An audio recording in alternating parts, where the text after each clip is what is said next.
Well, let's get a move on. Good morning, afternoon, good evening. Welcome, everybody, to another Sunday Cinema. This is going to be a blast. Literally. I am your host, Sharon, and with me after a long hiatus Yep. is Alex. Welcome, Hi, gang. Alex. Good to be back. Um, Glad you can join us today. Yep. Um, And I see the we gang is all are here. the gang is all here, and I think, if I'm not mistaken, we have Chaos Fear. We haven't seen you in a while, Chaos Fear. So glad you can join us. Um, we have a great crowd today. I know a couple of our regulars are going to be missing today. They got busy doing Life life stuff. Yep. stuff. Um, and well, I tell you what, this movie is about 2 hours and 12 minutes. Yeah. Um, let's go ahead and we'll just get ready Right into into the it. movie. I know we had a little bit of a glitch right before we went on the air. Are Hmm. you good? You good to go? I'm good to go. Okay. Um, all right, let me get where I need to be. All right, so we should be just a couple seconds into the movie, right at the MGM Lion. Um, and if we're all queued up, you want to count us down? Sure. In five, four, three, two, one. All right. Leo's just finished his roaring. All right. I'm just about a few seconds off. All right. So, Well, there's a long title sequence that's about 5 minutes th- long. I think we're good to match up. yeah. So if everybody will catch up, we'll get synced up. Um, and let me do a shout out because we do have a long title sequence. Nothing much happens.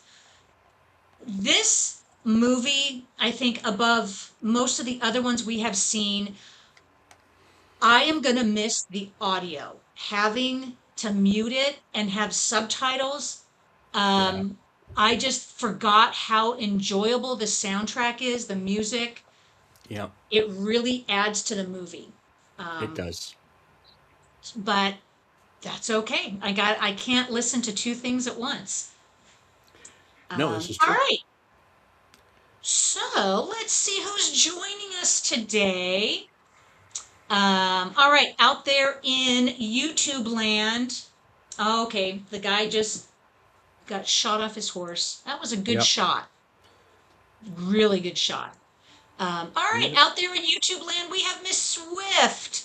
Hey, Matt, Chaos Fear, Eric, Johnny Devick, Cowbot's there. Awesome, we got a full house today. Yep. We have activity over in Discord. Oh yeah, keep the Wild West Western gifts a coming. Yep. All right, who do we have here on Discord? Sis Sister and Mr. Furzel can't join us today. We're going to keep you in spirits and hoping everything's going okay. Chaos Fear's over there. Mad Matt's over in Discord. Miss Swift. Who else? Everyone's pulling double duty over there. Chaos Fear's over there too. Hmm. Eric, welcome everybody. Um, all right, so what is there to say about this movie? There is a lot. Yep. Um, there is a lot to enjoy, a lot to dissect. Hmm. Um, and there, this is also kind of movie you just sit back and enjoy. Don't need Yep. all the in-depth commentary, but that's what we do here, isn't it? Yep. Um, Matt, was he taken out by a sniper or just fumbled for a pack of tobacco in the wrong place? I think there was a gunshot and he was taken out. Yeah, I think it was a rifle shot, and we just had okay. We got the Ennio Morricone credits. At least that's where Yep, I'm at. yep, that's Record exactly where that I'm at. RCA Italy Studios. Yep. And there was, speaking of uh, the soundtrack, Chaos Fear in Discord dropped this ahead of the film. He says it's a YouTube link of for a few dollars more, the Danish National Symphony Orchestra, Yep. directed by I didn't get a Sergio chance to. Leone. Oh, go Yeah, I ahead. didn't get a. Just gonna say I didn't get a chance to listen to it, but whether. Where life Oh, had the no value, death sometimes had its price. That is why the bounty killers appeared. Uh, Bounty Killers, Bounty killers, which they as are opposed to Bounty referenced to Hunters. several times in the movie. They're referred to as Hmm. bounty killers, but Hmm. sometimes in descriptions of the movie, they're called bounty hunters. Yeah, But either way, it's the same thing. yeah. Um, And we've got Lee Van Cleef oh, showing his face in just a moment. the irreplaceable Lee Van Cleef, who apparently was a minor Hollywood actor. Once Yeah, he in the was cast 50s. in Yeah, this, his career took off, and this is what he's known for, these westerns. yeah. Um, Did a bunch of westerns in Europe, and there's two that I've got on Blu-ray that I can't remember the name of. Something about something in a graveyard and something else. I think they were Arrow releases, but I like what he does here in just a minute, saying the train will stop for me. It's like, oh, what are you going to do? You gonna rob yeah, the train? What are you gonna do?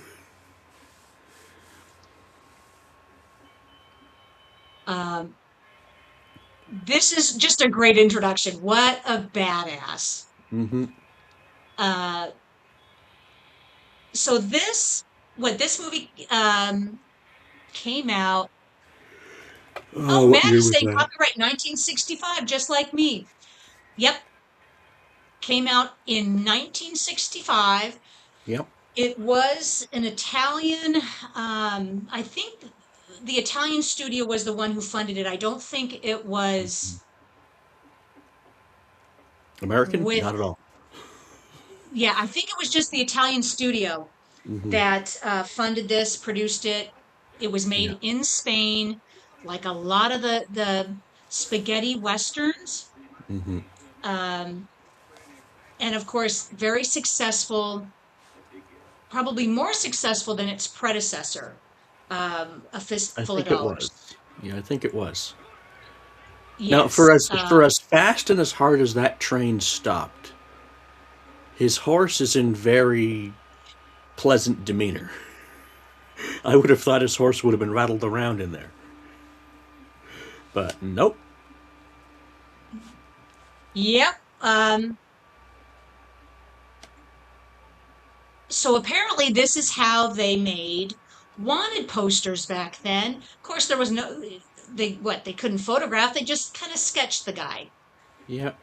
But it seems like in these westerns, everybody knows who the guy is. They could find him, they know what he looks like.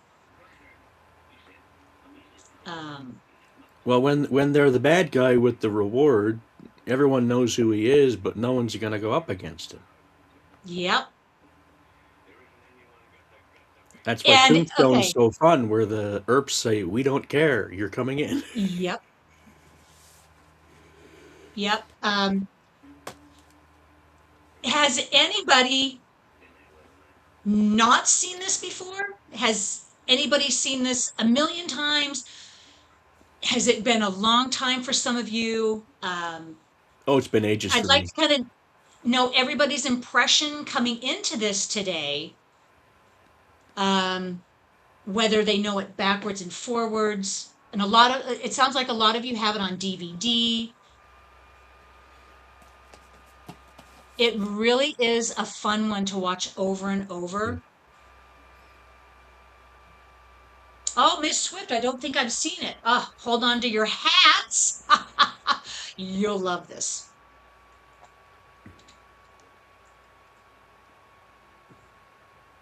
Yeah, I forgot this was the second one because I had it in my head that Good, the Bad, and the Ugly wasn't the third one. Yeah, the first one is A Fistful of Dollars.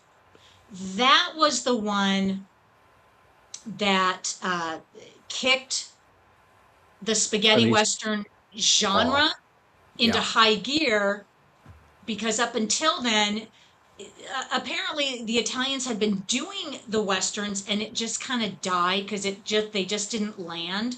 Hmm. Um, and then A Fistful of Dollars came around. I think it was probably because of Sergio Leone directing style and a combination of Clint Eastwood, who he was able to pick up from Hollywood because he was taking a break from filming the show Rawhide. Got him Yeah. for about $15,000 and got him in a movie. Clint Eastwood was under contract, and so he couldn't do any American movies at the time. But Yeah. you know, you come over and Well, do a European, no problem. and he was a bit player and a TV player. He was. He was This not this the this big star. skyrocketed him out of Rawhide. Yes. Fun fact, when A Fistful of Dollars was filming, it was called something else during filming. Hmm. When it was released in the cinema, and I believe it didn't even hit American cinema until years later, and it had changed the name to A Fistful of Dollars. And Clint Eastwood didn't know that was his movie. And Hmm. word got to him that it was just breaking all of these box office records and was the best Hmm. movie in Italy and in Europe. Everybody loved it, and he didn't realize it was the movie that he was in. So then he comes back for two more to complete this trilogy, and of course his payday goes up, the budget goes up. Uh, you can even tell in the cinematography and the, I don't want to say colorization, but just in the, Quality of the film I, stock would have gone up and everything else, which would have yeah, helped the I color guess and that's what I'm everything. trying to Yeah. say. Yeah. Um, and so now the Italian Western is a bankable movie. Um, Yeah. so Another Miss great. Swift, I don't think I've seen any of these. It's hard to tell. I used to be forced to watch random Westerns on TV with my parents. Same here. They were all over American TV.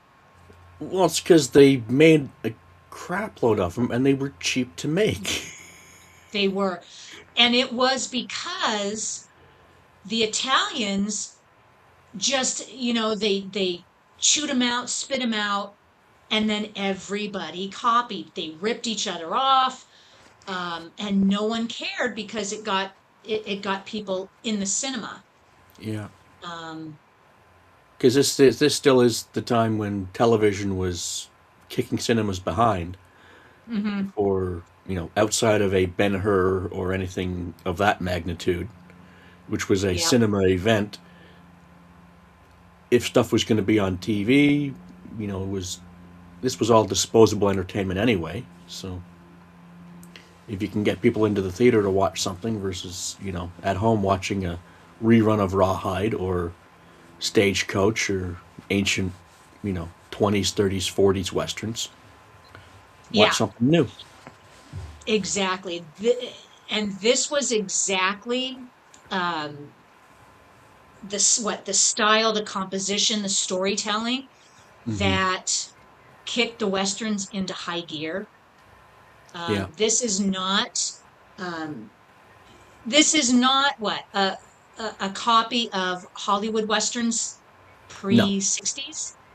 This was No. something Yeah. completely new. Yeah. Because And Lee here Van Cleef we was have in 50s westerns, and they were nothing like this. nothing like this. Hollywood American. westerns were Yeah. nothing. No. Well, American 50s westerns. He'd be having like Audie Murphy and singing cowboys and no costumes like this in the 50s. And the story wasn't crafted this way. No. Characters weren't crafted this way. Um, Interesting that you say that. Matt posted over in Discord. Lee Van Cleef is well known to sci-fi fans well before this movie. It conquered the world 1956. Yep. And Miss Swift posted.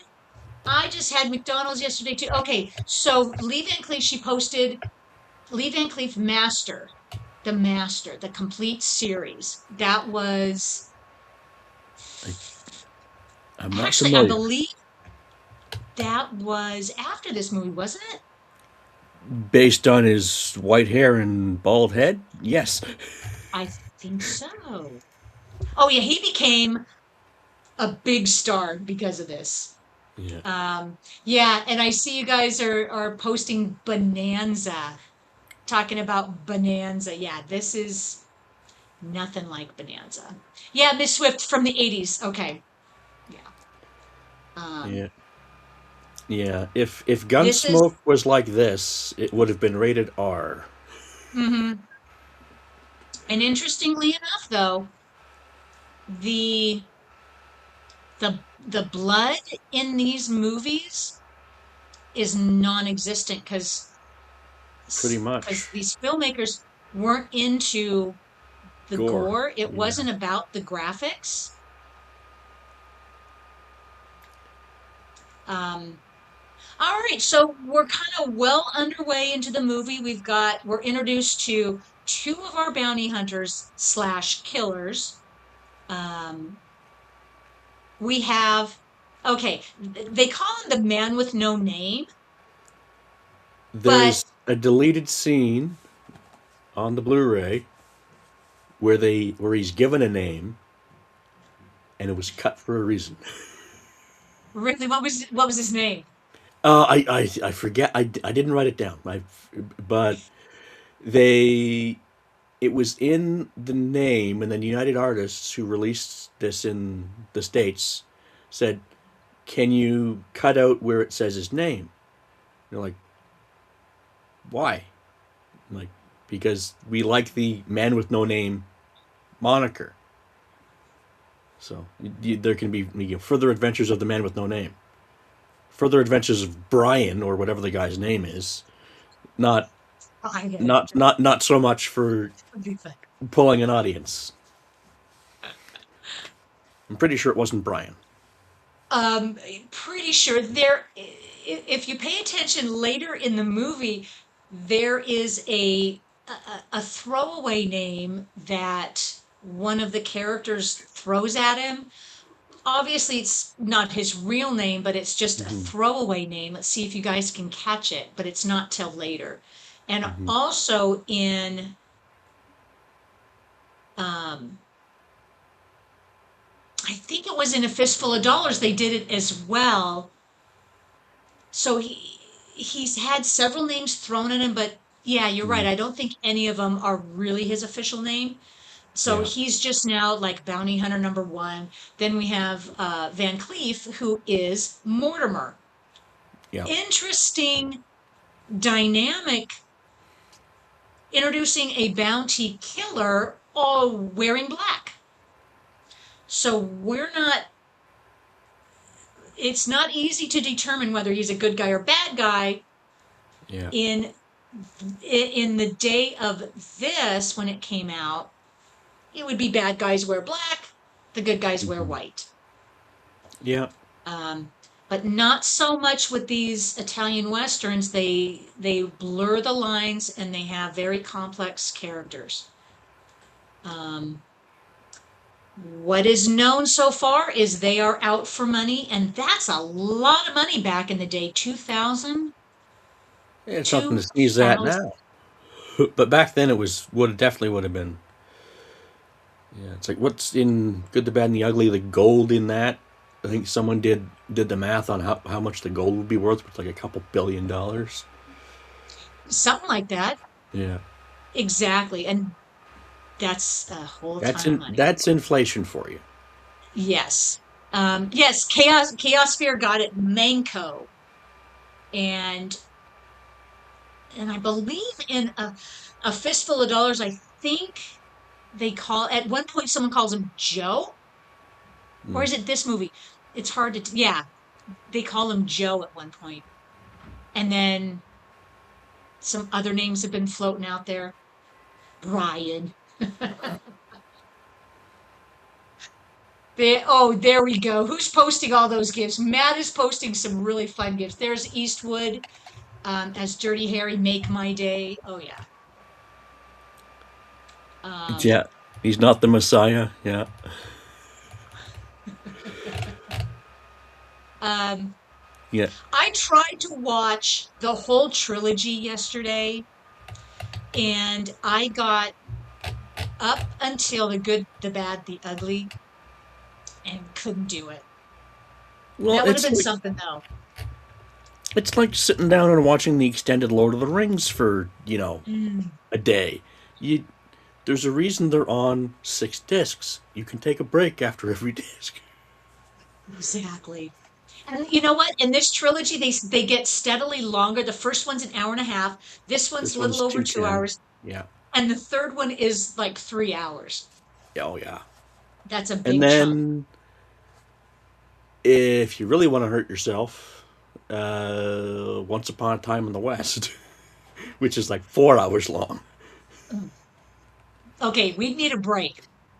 Well, Once Upon a Time in the West, that's when I was about to say Morricone, but Sergio Leone was finally able to cast uh, Henry Fonda Exactly. because he wanted Henry Fonda for the Clint Eastwood character, and Henry Fonda said no. Yep. Who are you? Exactly. And don't forget he was first casting for A Fistful of Dollars, which was just a couple years prior, Yeah, or what, 2 years prior, one or two. Yeah, and and so none of the big names in Hollywood went for this at all. It was what, Peter Fonda. Who else was big?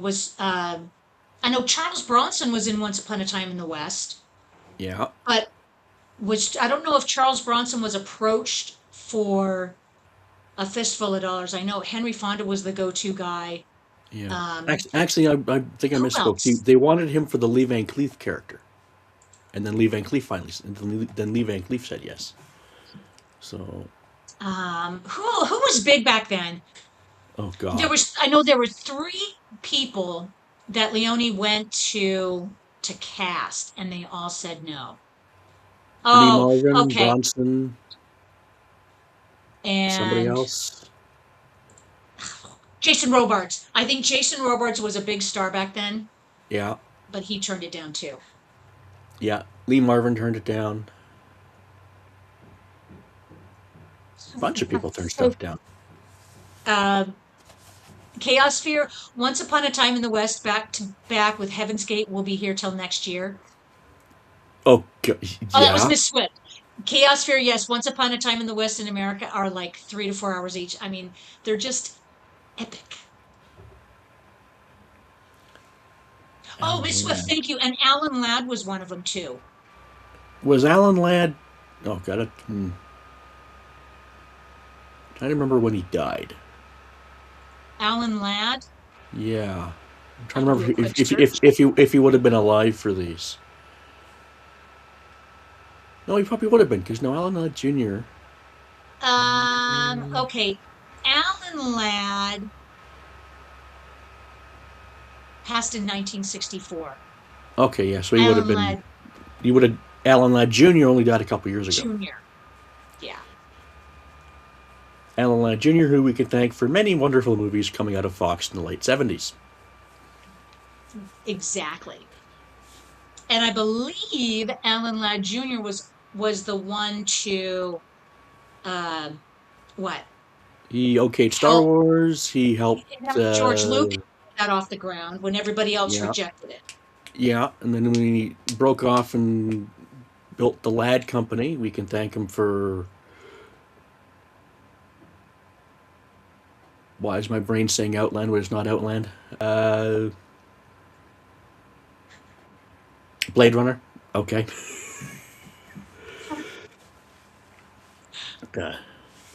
Uh, Yep.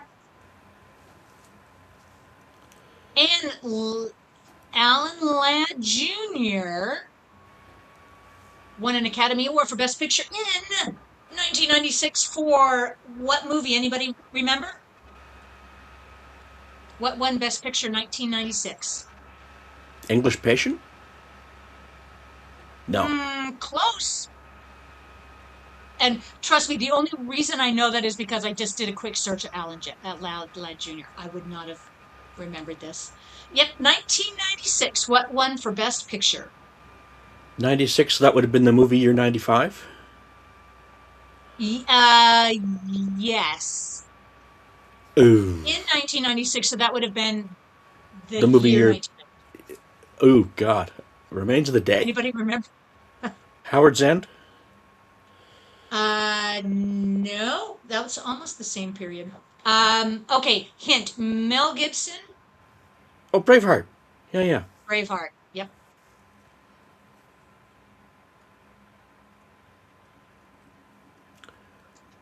Okay, My brain did not process that Braveheart was 95. that was a long time ago. Oh my God. Um, That would be another long one for a watch party. A little too long. there are a lot of long ones, but you know what? I don't want to shy away from them because they're so good and a lot to have fun with. So maybe Yeah. we just have a long one and just do an intermission. Yeah. Might have to start an hour earlier and end an hour later, but that would work. We could do that. We could do that. Um, Oh God, Braveheart. I only have Braveheart on tape. I'd have to hook my VCR back up. yeah, everybody start looking for Braveheart because that would be, and Dances with Wolves, that would be a good one. Oh God, Dances with Wolves is even longer. Yeah. Yeah, start breaking out your DVDs, VHS. Um, I all right, agree with we you all, are Johnny Devick. I agree with you. um Johnny Devick, this movie could use some Zorro fencing besides shooting people in the face all the time.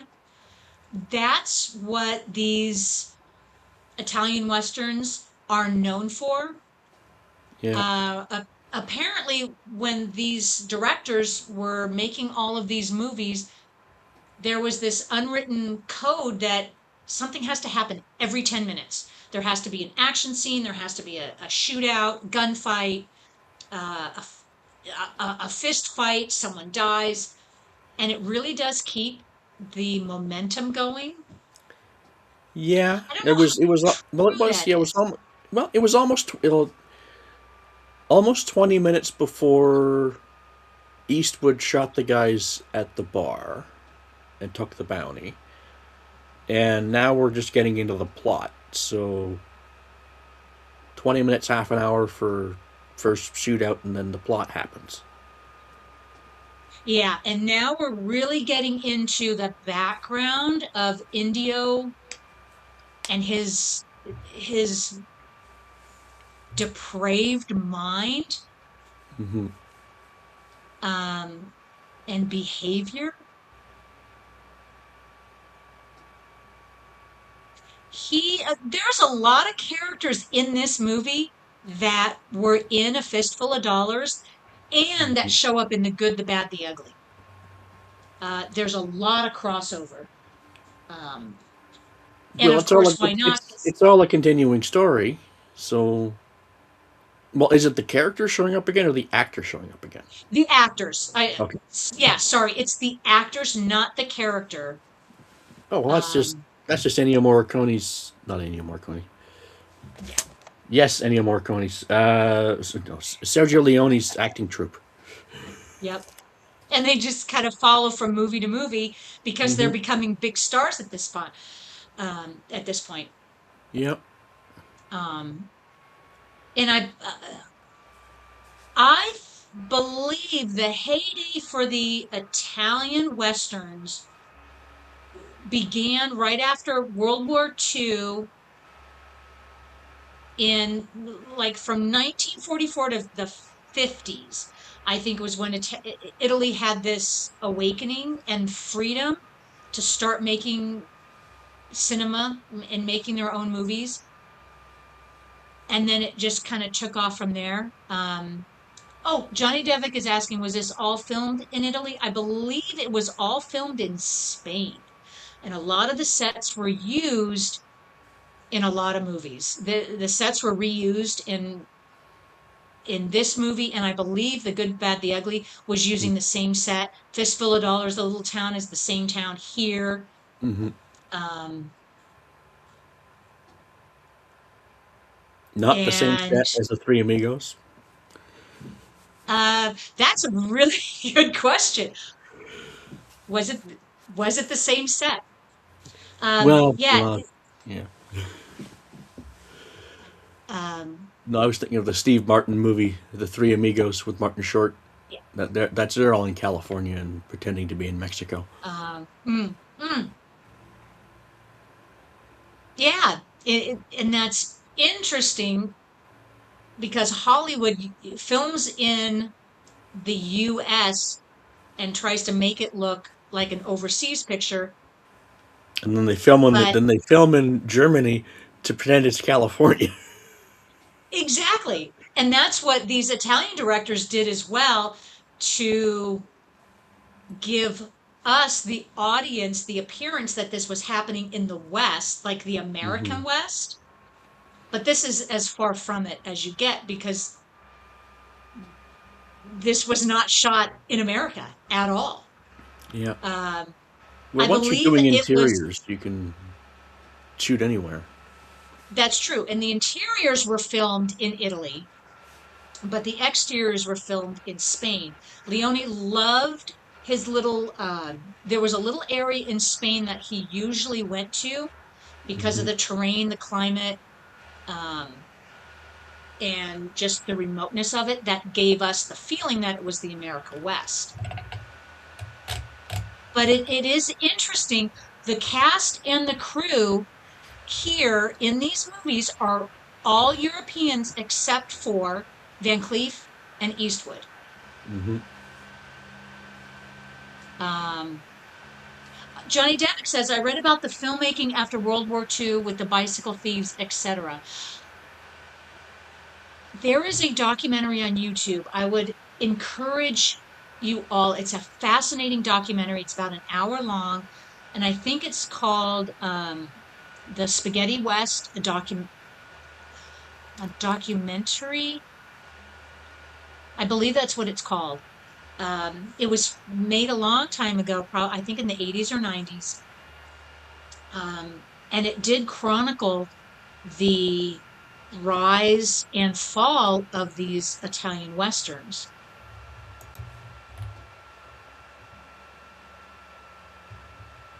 This kid here, Antonio Rios, I can't pronounce his name. He portrays Fernando in this movie. He was in A Fistful of Dollars, a much younger kid.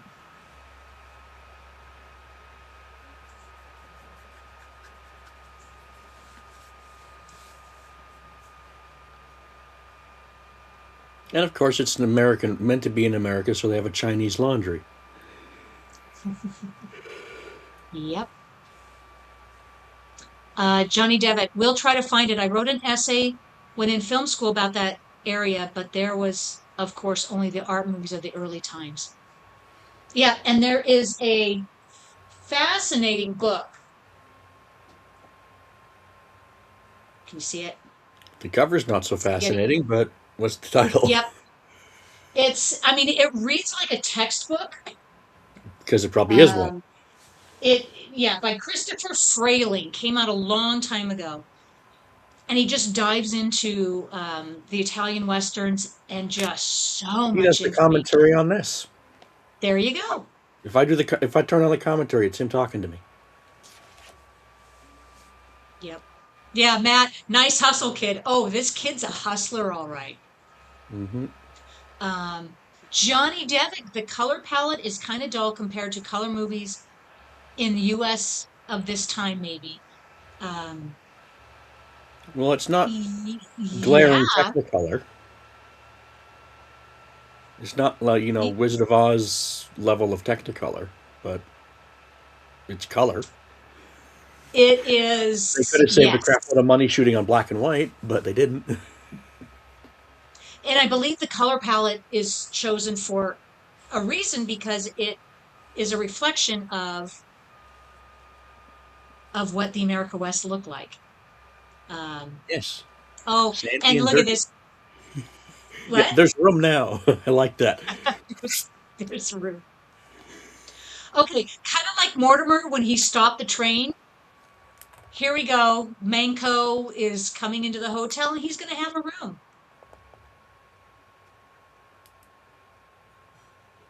And okay, Mara Krupp is credited as being the beautiful wife. Mary her is her name. The hotel manager's beautiful wife.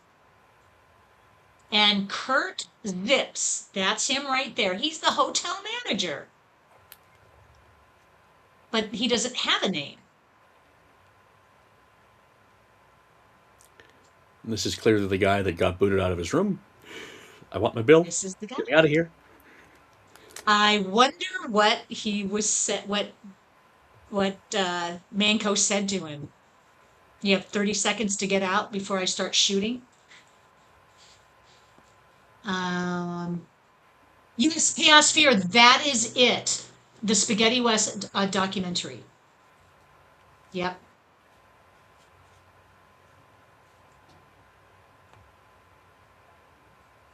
And I saw, the first time I saw that documentary was about a year and a half ago, and it just gave me a new appreciation for not just Westerns as a genre, but the Italian Westerns that were really all over the TV when I was a kid. Sunday, no, Saturday mornings. It was After the cartoons. we had exactly it was after the cartoons it would shift from like kung fu theater, action theater, and then or we would have a western or like a Godzilla movie, and there would always be some low budget movie for the offering. And Hmm. so yeah, it I had seen a lot of these movies but not really putting together the beauty of this genre. um Well, kind of hard to with the theater, which was in nice color film, all that fun stuff, versus your average black and white, and then your average color TV later. Why does stuff look the way it does in the 80s? Because that's what they filmed on, yep, and that was the TV display you were looking at. yeah, exactly. Yeah. uh Chaos Fear saying, forgot Klaus Kinski is in this. He plays the Hunchback. Is yeah, that's what they call him. Portrays Juan Wild, also known as the Hunchback. So we have Indio's gang. There's like what, 14, 13 or 14 Hmm. um, guys in the gang, and their goal, as with any good Western, you need a goal for these bad guys. They're gonna Hmm. rob the bank in El Paso. Yeah.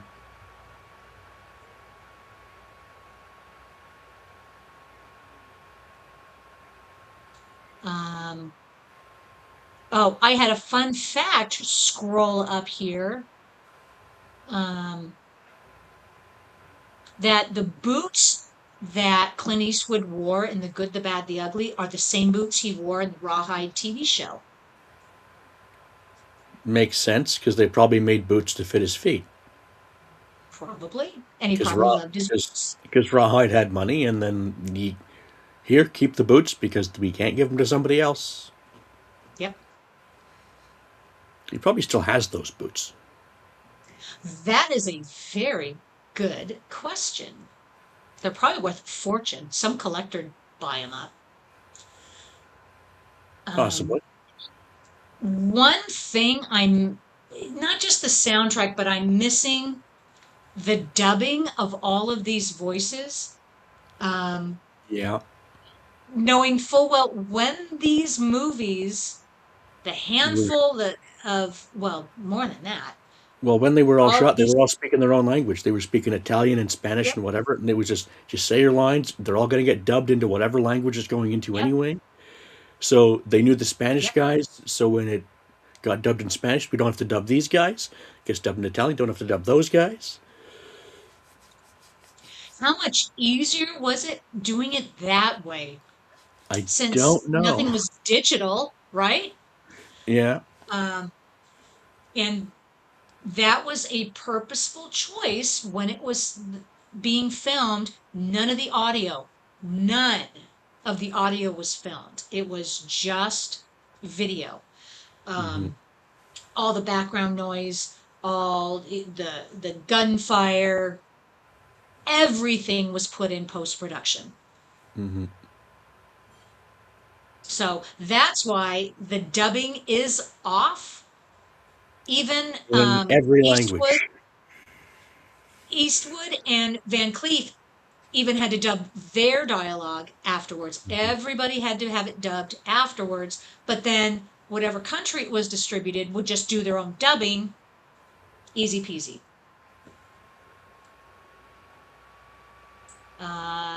Yeah, this is a gang of 14. That's a big gang.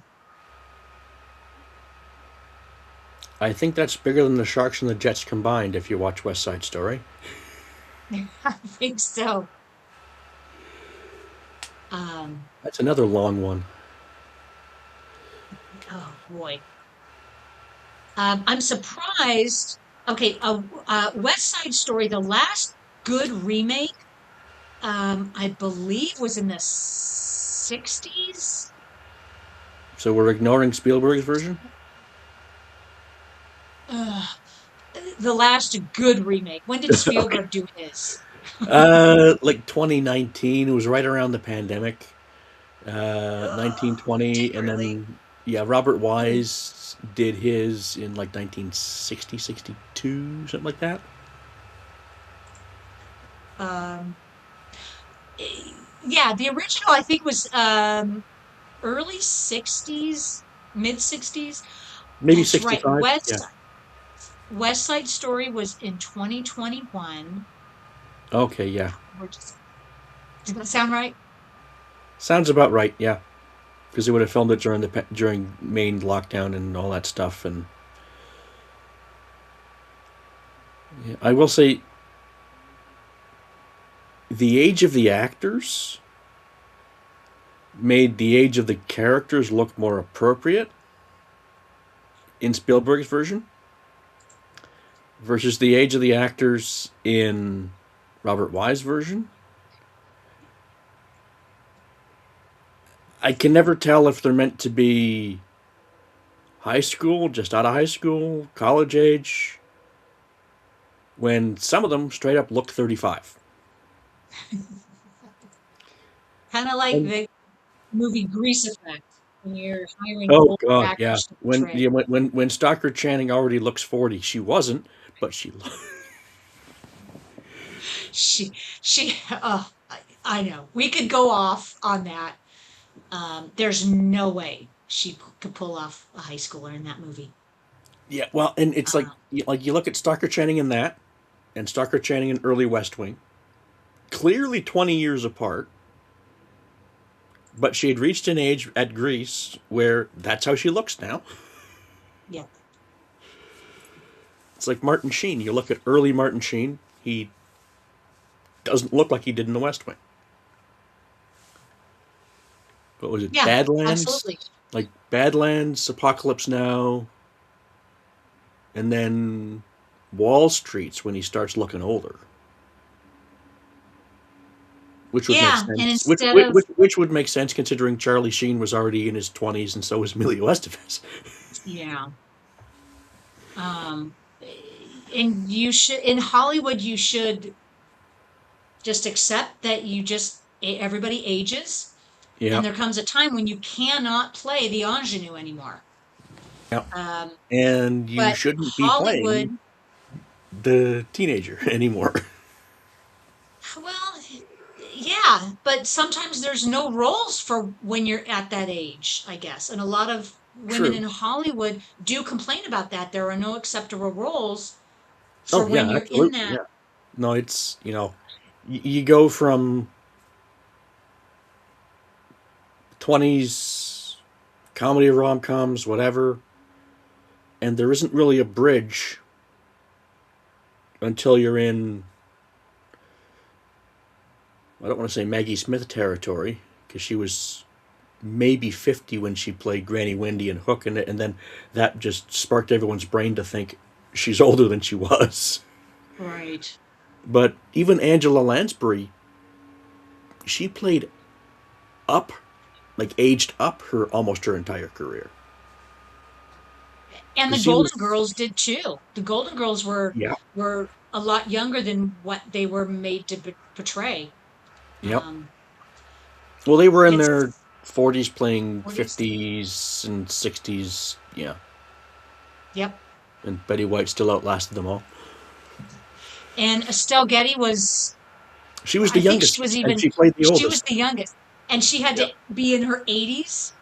Hmm. But yeah, aging in Hollywood is, I guess it's a tricky thing. Hmm. Um, for women anyway, but for men, I guess it's just, I don't know.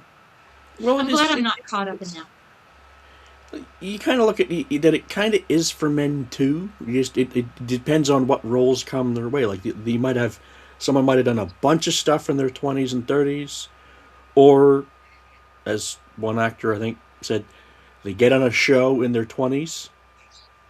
The show runs 5, 7, 8 years, 8 seasons. Then the show's done. It's like, where the hell did my 20s go? Yeah. And then it's all a weird, stunted, weirdly, oddly delayed development for some stuff. It's like then they're in their 30s. It's like, well, you can't go out for that role now. It's like, what the hell happened? You were gainfully employed for 10 years, Yeah, exactly. and then you got to wonder about every soap opera actor that's churning out performances every day, every day, every day, every day, and some of them just get on Young and the Restless or whatever happens to be still running, and it's like, oh, okay, I can do this for 20 years. Yeah, and I guess soap operas, if they stuck with the actor for long enough, you would have to age them. Yep, Um, they certainly yeah, did with, Hollywood is not for the faint yeah. of heart. No, yeah. Neither's Broadway or stage or West Yeah. End or anything like that.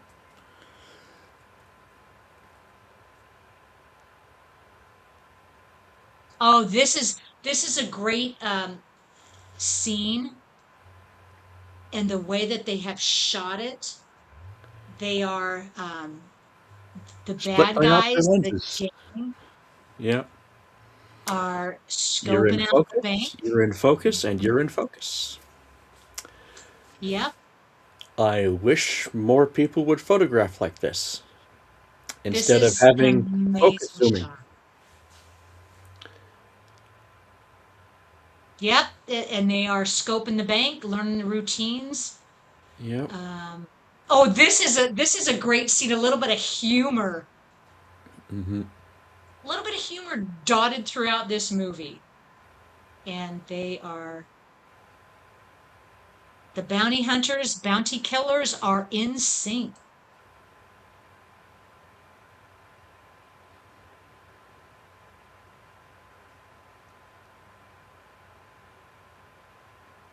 Hmm. I believe Van Cleef even has that same pipe in other movies. Um, Probably. I think that's like his, is that his signature pipe? Because I don't think this was just the only movie that he had that in. Um, just like with Eastwood Spoon. Eastwood's, Eastwood smokes his cigars. Yeah. Um, and I guess apparently he didn't really like smoking them, and he tried to get out of it, but it was already built into his character. There we go. They're spying each other. Yeah. And will there be a team Uh, up later or not? huh. And whether there should be a team up. If they're out for the same thing, well, we don't want to give away too much of the movie.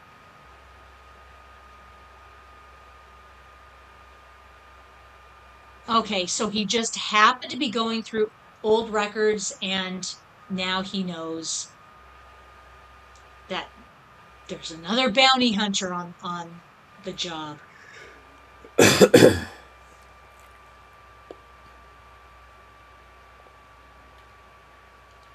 Yeah, I like that. I don't know So, nobody anymore. I'm dead, remember? yep. Um, how old was Clint Eastwood at this time? Is 30 he's something, what maybe? pushing? He's 30 something, pushing maybe. He's pushing 90 something now. 90. He's 95.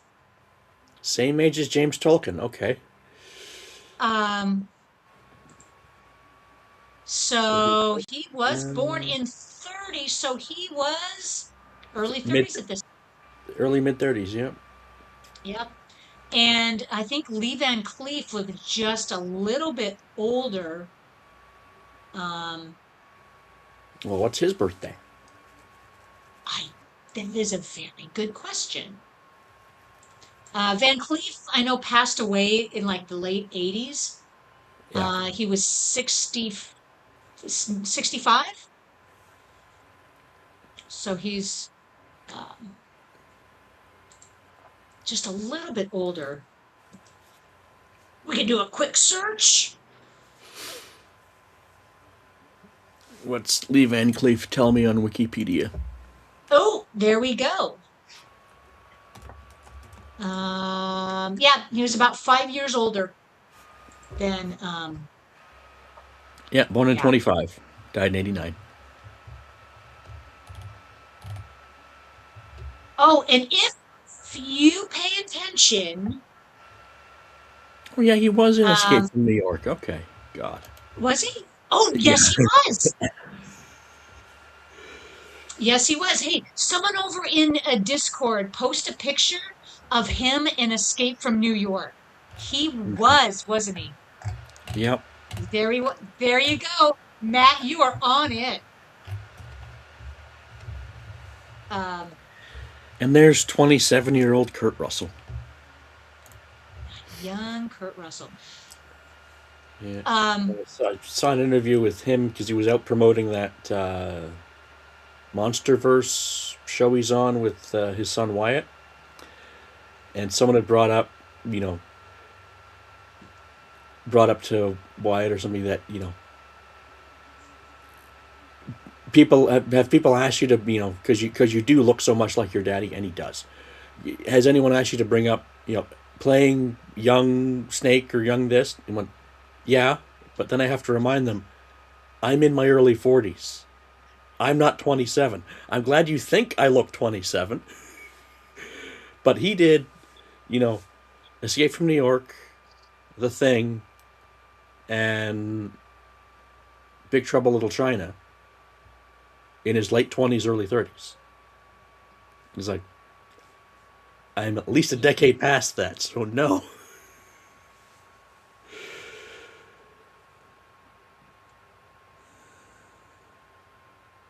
uh, um, okay, before I forget, I want to mention something else that I've noticed. Um, I'm gonna have to do a rewatch of The Good, the Bad, the Ugly, but Fistful of Dollars and this movie. One of the things you'll notice is there's a complete lack of what town folk, the people that should be living in the town. Aren't there. Um, there's Yeah. there's a complete lack of any of the background players. Yeah. I was noticing that. Anyone? In my brain was going, they're scoping out the bank, but there ain't nobody living in the town. Even Yep. like the hotel, there's the manager and his wife. There's nobody else in the foyer or the parlor of the hotel. There was barely anyone in the bar at the beginning. This is a funny little exchange. This Hmm. poor guy doesn't know whether to bring the bag out or take it in. Um, yeah, and so for a bustling, He's like, forget it. I'm dropping it and he's like, going back screw you inside. guys. Yep, figure it out for yourself. Yes, Um, as Calabot says, that would have meant hiring extras. and Well, that's paying them. true. Yep. And it That is would true. And take away costuming them and from, everything else. Yeah. and it would really just take away from what they wanted to do. They had a limited budget, limited time frame, just shoot the thing. Hmm.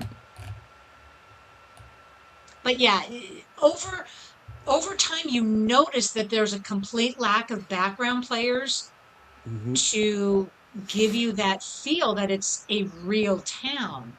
Hmm. But we're so focused on watching the characters, the main characters, that sometimes you even forget. Hmm. I All like right, that. and these, I like that comparison. Dirty boot, shiny boot. yep. And now they're sizing each other up. I think this is how bounty hunters say hi.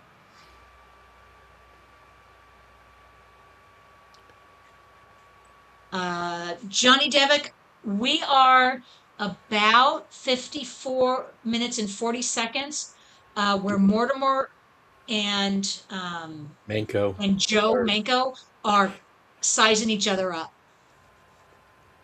and the kids are underneath the sidewalk slash porch thing watching. Now, why'd you have to do that to a perfectly good hat, Clint? To a perfectly good hat. And there's probably not a hole in it when you see it next. There's not one hole that's going to be in the hat. No, because he must have shot in front of the hat, so there was an impact crater and the wind blew it away.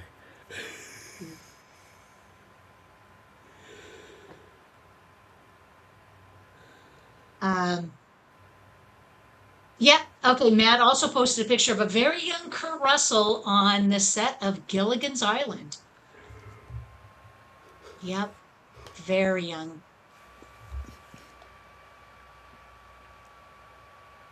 Yeah, this is a great interaction. They both know what each other are there for. Yep. And, that's a lot of 10 grand for one guy. That's a ton of money back then. And I'm just looking at the not so lit set, all the where the light isn't, and it's just sort of the bluish or night lighting of the rest of the town there. No lights, so clearly no one's reading by candle or anything like that. No, no one's living there. And it's just, well, we are we going to actually see people go in and out of there? No, it can just be a wall. Hmm.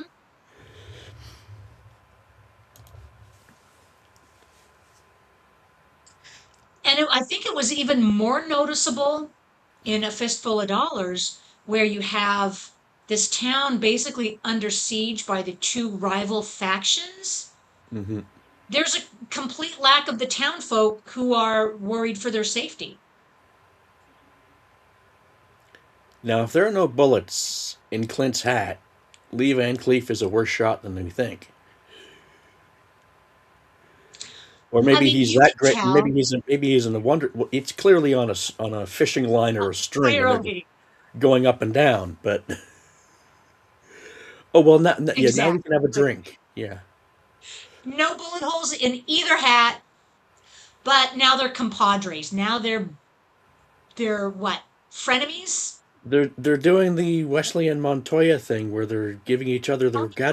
their weapons, and saying, "Here, have a look." Yep. One of these scenes, I don't know which one, but you will notice it happens for just a brief second. There's a close up of Van Cleef's hand, and he's missing the last digit on one of his fingers, and it's noticeable in the close up.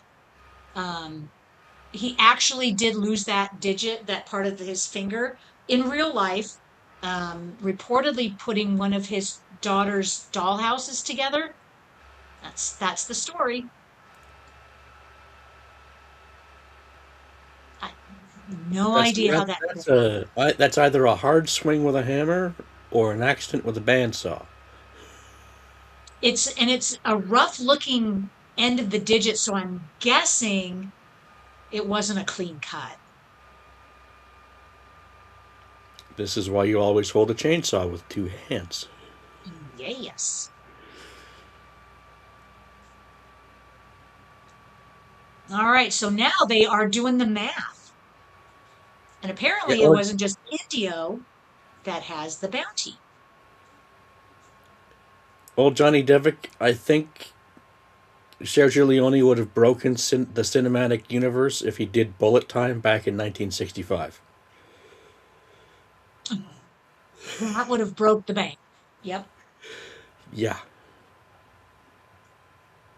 Has Matrix ever been on a watch party since No, Bullet Time got mentioned? no, it hasn't. It is on my list. I've got a very long list. Yes. Do you have April plotted out? Oh, I'm sorry? Do you have April plotted out? I do. I do. We'll get Um, into that later, though. exactly. Um, yeah, Johnny Devick is saying you only need 90 cameras. Yeah, 90 still cameras. 90 still cameras, all firing at precisely the right moment. Um, Chaos Fear is reminding us over there in Discord, bounty hunters, we don't need their kind. That's right. Yes. We don't need their scum. We don't need their, what, the scum and villainy. Yes.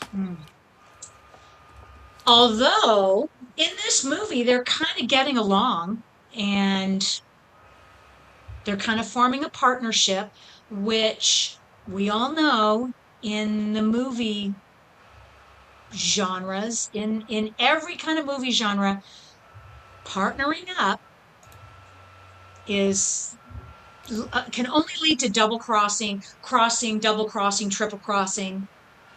Hmm. Um, so who knows? Chaos Fear, there are no Matrix sequels. Yeah, if we do the Matrix, it's going to be the first one, and we don't need to, drown it out with the sequels. Oh, Matt, yes, Easter movie, which brings up a good point, guys. Next week is Easter, and I have all of Easter planned out. I do have a movie planned for next week. Um, I believe we did it last year, didn't we? We do it on Easter because everybody seems to be okay with it. So, um, if you guys are okay, we're just going to go ahead and do next week's too. Oh, Yeah. Eric, sorry, I'll have to go. I'm really dead tired and feeling a bit under the weather. I have fun, everyone, and see you next week.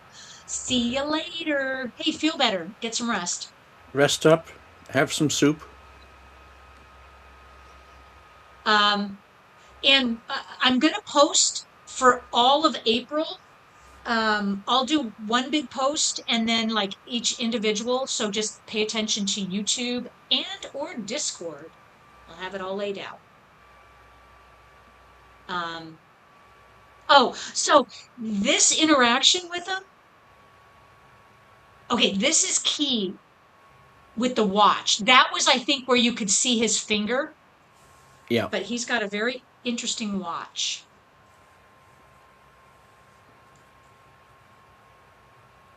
Oh, it's raining now.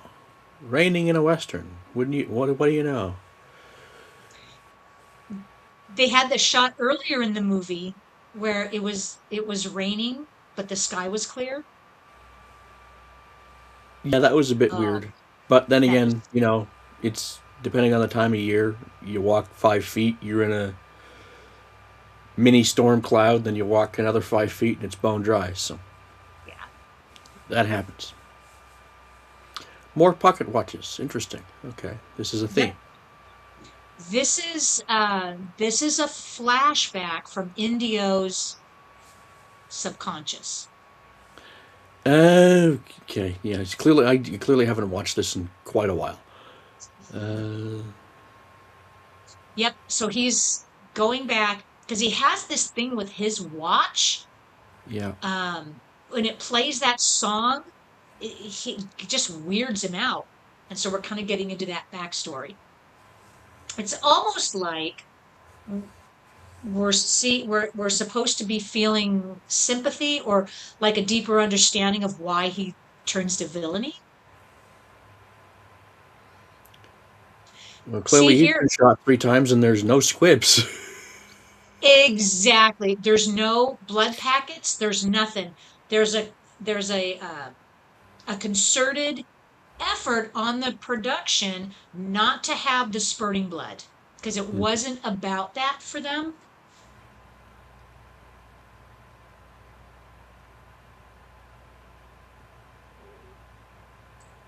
Which is interesting from Leone's perspective. He had an understanding of westerns and of filmmaking. He knew that much, but apparently, from all accounts, he didn't know the rules that Hollywood and America lived by when they made their westerns. He made it Mhm. his way. Yeah. So he did not know the conventions of the day. Um, so he just did it his way. And I believe it really resonated with people. I like that. Yeah. Bye bye. Yep. Holy smokes. You might want to get away.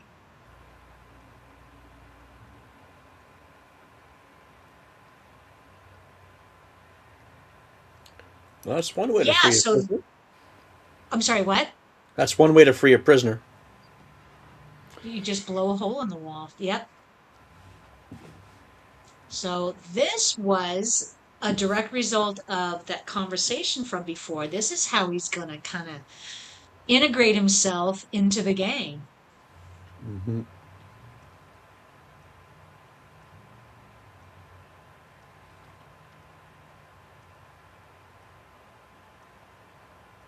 Yeah, the inevitable. Now, who is this? I wouldn't be here without him. Who is He's my this? friend. Who is he? I don't know. Yeah, he's my friend. Really? How long have you known him? Since he broke me out. That doesn't concern you? Exactly. This is great. Why did he help you? Did you ask him? No. Yeah.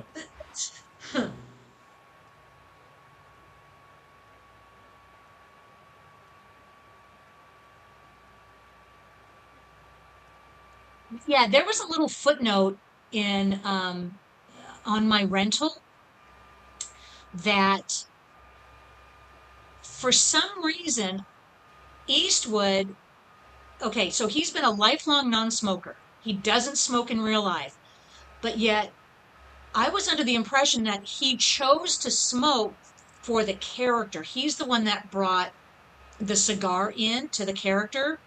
Hmm. And of course, then it was established that your character smokes, so then you just can't say, hey, but I don't smoke. I don't want to do it for the next picture. You have to. Yeah.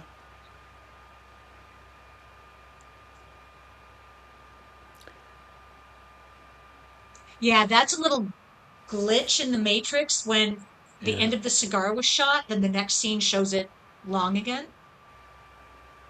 Well, yeah. That's one of those. Man, who cares? Yeah, a The little smoking continuity. thing. Yeah, the smoking thing kind of has me wondering, and it's just something Brad Pitt does, where he's snacking or eating or doing whatever in movies. And I'm like, did someone ask him to have his character smoke a cigarette? And he said, "No, I won't smoke a cigarette, but I'll eat peanuts or whatever the hell he was eating." Like, you want me to have something to do with my hands, right? Well, give me something to snack on, and I'll do that instead of just having to fiddle with a cigarette.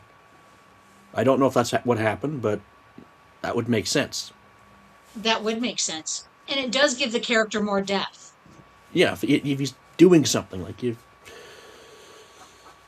Yeah, if because I mean, like it's supposed to yeah, mirror a real character. yeah, because you look at all the ocean movies, how many times is it? There's only sometimes you can have a scene where it's 5, 6, 7, 8, 12, 13 people in a room. saying, "Let's go over the plan one more time." You will bore the hell out of your audience. That's true. That's true. And so Brad Pitt throughout the movies, or was it just the first one that he's just constantly eating or In all the snacking Ocean's on one, something? he does it in Moneyball. He does it in Bullet Train. He does it in almost everything. Even Mr. and Mrs. Smith, when he's supposed to be fighting Angelina Jolie, he's still even going back to Seven. I think Oh, I'll have to go back and revisit that one. that would be Oh, a good that's one. a good movie. I was gonna, like, yeah, and Seven's actually kind of short too. It's like maybe barely 2 hours. Yes, old Johnny Devick, A Million Ways to Die in the West, taking notes along the way. That was a good, silly movie. Yes.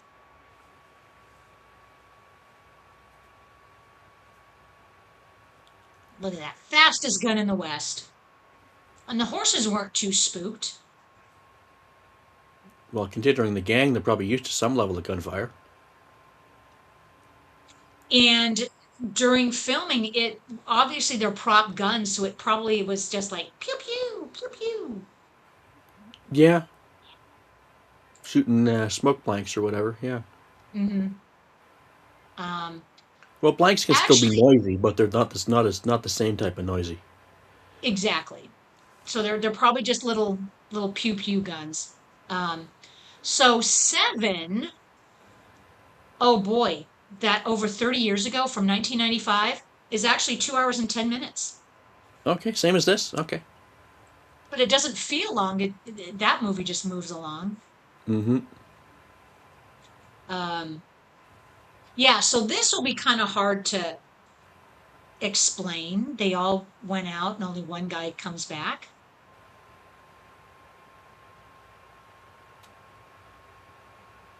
Ah, here's the old timer again. Oh, is that's not the same guy from before, is it? I don't think so. Okay. Now, I don't know about you, but I've never been able to take an egg and just tap, tap, tap, tap, tap sideways and then pop it open with one hand. I can't do that. I need a knife, a fork, or a sturdy edge of a bowl. I could do it on a good day and just do it one hand.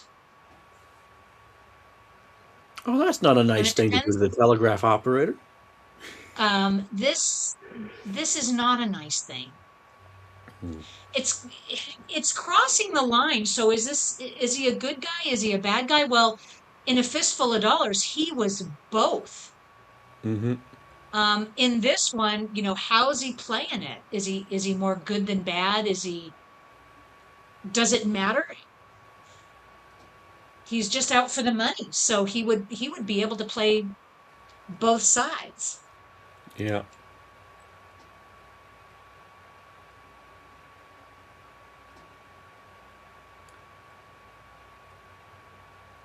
Yeah, exactly, Chaos Fear. Anti-hero. He is the anti-hero.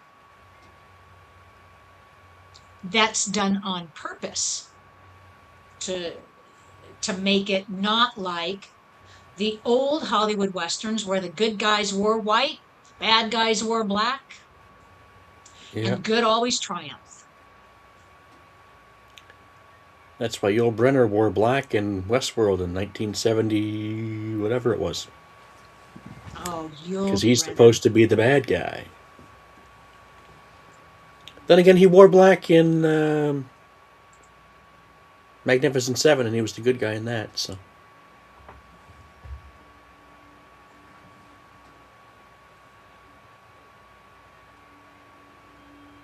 Yul Brynner died way back in 1985.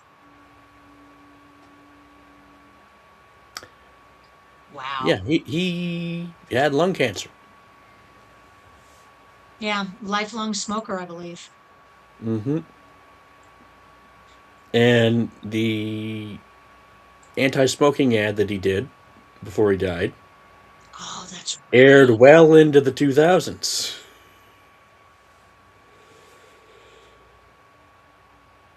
And you could tell the cigarettes had affected his vocal cords Oh significantly gosh. because if you go back to his the tenor of his voice in Ten Commandments, the tenor of his voice before he died is like an octave and a half lower.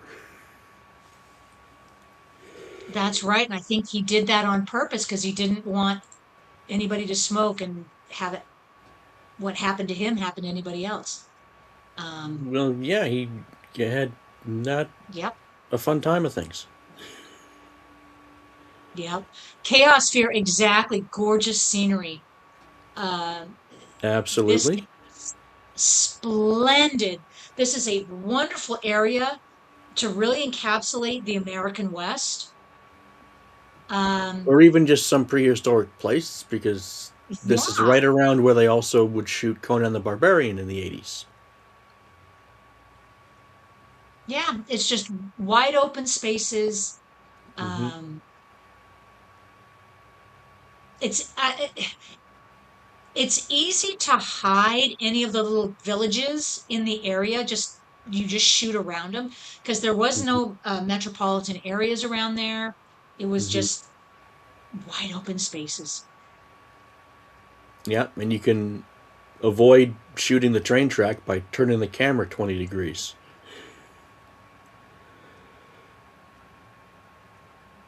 Old Johnny Devick makes me want to play Red Dead Redemption. Okay, I've not played it, but I know it's a westerny themed shoot 'em up, right?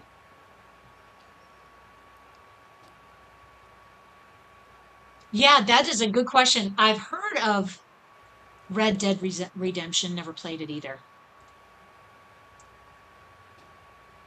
Um,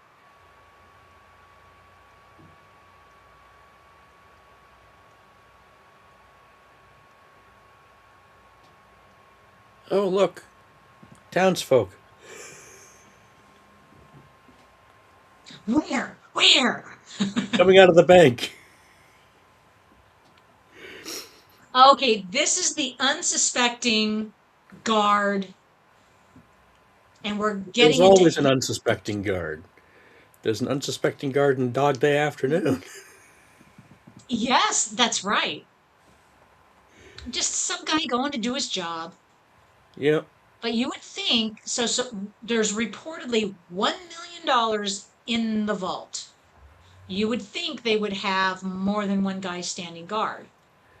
Yeah, and not have the key sitting on the ledge. It looked okay. He took it out of his pocket. Okay, it looked like the key to get into this part of the bank was sitting on the Right. rail of the cage. I'm like that no. Though, yeah, some nice leather furniture though, armchair and Yeah, this is probably where the bank manager works. hmm.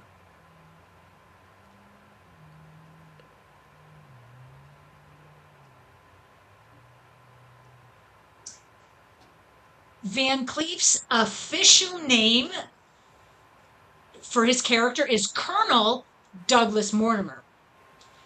Have we learned anything about his military background in this movie? Did they mention it?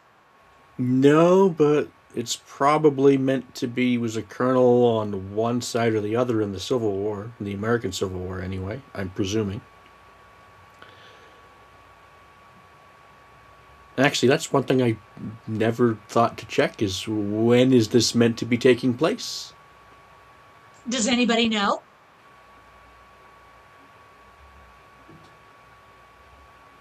Would it make sense that it would be before the Civil War because The Good, Bad, the Ugly takes place, was it during the Civil War? So there would be a natural time jump? Where's all the town folk?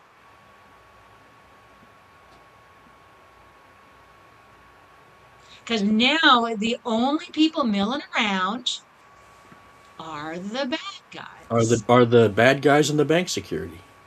and the bank Such as security, yep, such as it and the is. bounty hunters. Yeah. This is the Bank of El Paso. El Paso must not be very populated. and I don't have an But atlas in it front of me, must be but El Paso's supposed to be right by Mexico, right by the border, right? right. So that must be the earliest days of El Paso, because that looks very tiny to be El Paso. And but there was reference to at the beginning of the movie about how big El Paso was in like the trade or something because it was like the It richest would bank. that would make sense if it was the last trading post or last stop before the border or the first stop after the border. That would make sense.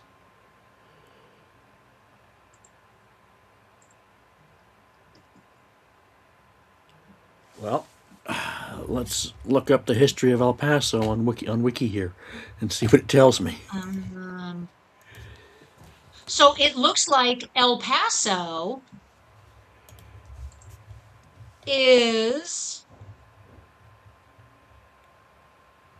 on the border, right? Yeah, it's on the Rio Grande of the Mexico-U.S. Right. border, across from Juarez, which is the most populous city in Hmm. a particular Mexican state. Interesting. We And don't see El Paso became El Paso a Las river. Cruces. Hmm. Well, okay, wait a minute. El Paso. Oh, okay, so El Paso's right where Mexico, Texas, and New Mexico are, because it's saying Las Cruces is in New Mexico, which yes, that makes sense. So Yeah. they're How about um I was just thinking the same thing when you're looking at the location of where El Paso is. Calbut is mentioning I don't see no Rio Grande or otherwise. There, this is true. yeah, you don't see the big river in the Hmm. movie. And I don't think if it was pointed out to Leone at the time, he would have cared. No, he's like it's no, it doesn't matter. I'm not putting a river in my movie. Yeah, Yep. it's like I'm not going to find a river just to build Yep, near it. exactly. Okay, so correct me if I'm wrong. So they got the safe, but wasn't Yeah. there a mention earlier in the movie to this safe weighing 3 to 4 tons? Yeah, so they didn't They grab the actual safe because I don't think that looks like a cupboard, not a safe. that's the safe. Yep. So they grabbed it with one rope. They hauled it out and put it Yeah. on the stage on the wagon. Those So horses are going pretty fast for hauling 4 tons. exactly. But I could be mistaken. But there was mention it weighed 4 tons.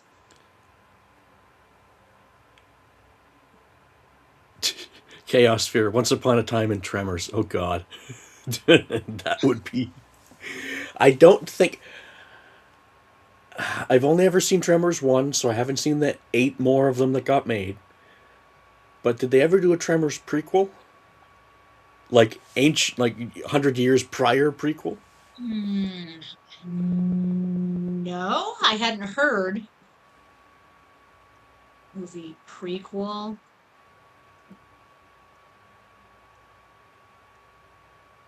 There's a sequel. There's like 8 sequels to Tremors. Okay, AI happens to say, yes, another Tremors project is likely as original creator Stampede Entertainment regained the rights to the 1990 script and are actively developing a Return to Perfection sequel. Oh, Mad Matt and Miss Swift are telling us that Michael Gross played his own ancestor in Tremors 4 in the Wild West. Yeah.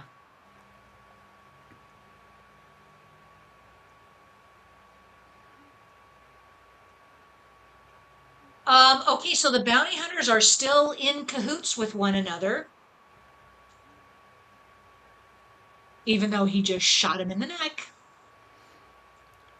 And it's like, that's for your own good. It's like, oh, really? Screw you. Yeah, but I mean, it makes sense. Rio Bravo.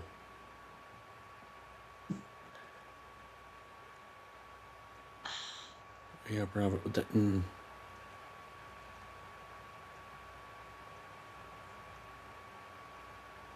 Why am I blanking on the name of the guy that starred in Rio Bravo? Can you see his face? Rio Bravo, Yeah. 1959. All right, anybody want to shout it out? And it's bothering me that the name is in the top of my brain and I can see the guy's face and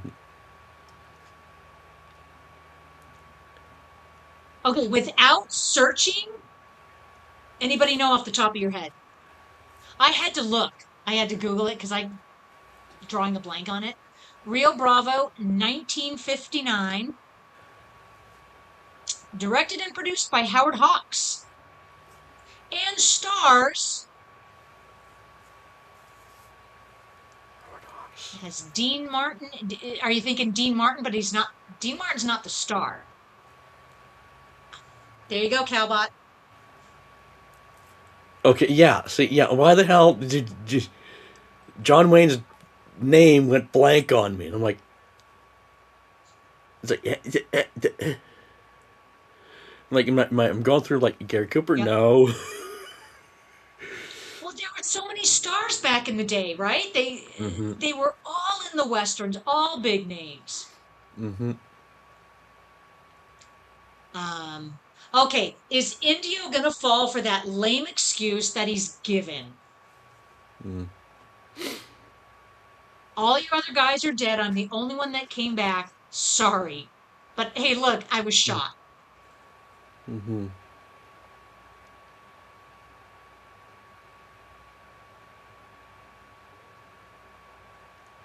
I Is like there that. Seems such a like a good place for an place? ambush. Yeah. Is there such a place? Because they're still in El Paso, right? They're out of El Paso. Yeah. Um, is there a real place? These real places they're talking about, right?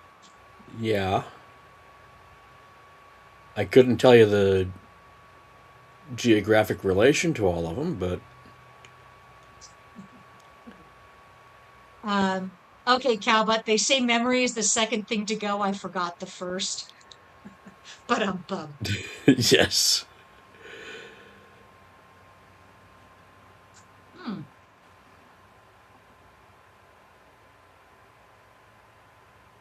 All right, man.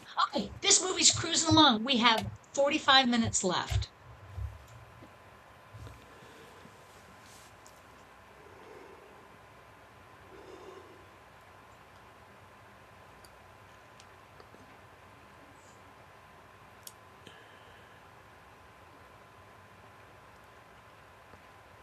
And Mm, I'm see okay. how much I'm paying attention to his gang. Half of them are wearing full-on sombreros, which makes sense because in that part of the world, in that particular century, you'd Mm-hmm. want to have a wide-brimmed hat. Mm-hmm. Well, okay, well, not all of them. Like two of them are wearing sombreros. Look like more of Most of them. them are, right? Or most of them are wearing hats at least. Well, yeah, Um, and yeah, speaking of hats, because of the filming location in the heat of the sun, Clint Eastwood, you know the face that he's known for, mm-hmm. he's squinting his squinting eyes with the cigar and the hat. That Mm-hmm. was because he was constantly squinting his eyes because of how intense the sun was. So that Yeah. kind of gave his Well, character the a look. look. Yeah. Well, and you would too, because if you're in that sort of rocky, not much grass to speak of, when it's like in winter, and if you're in a place that gets enough snow, the glare off the ground is worse than the glare off the sun. So of course you're going to squint. Yep.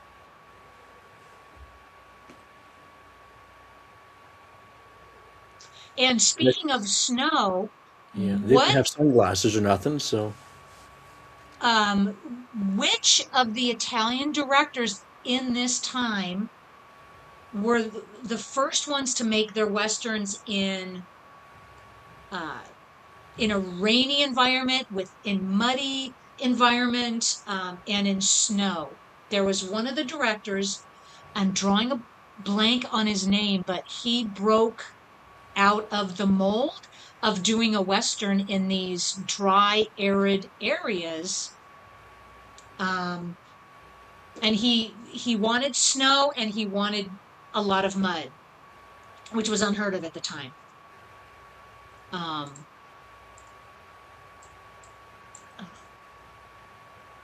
I'm drawing a blank. you'd have to name a movie for me to try and remember. Well, that's one way to get fruit out of a tree. Just smack it with a stick. Or Shoot shoot it. it down.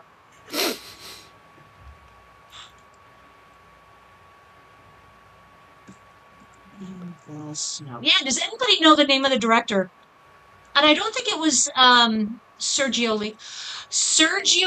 Corbucci. He was the one. Mm.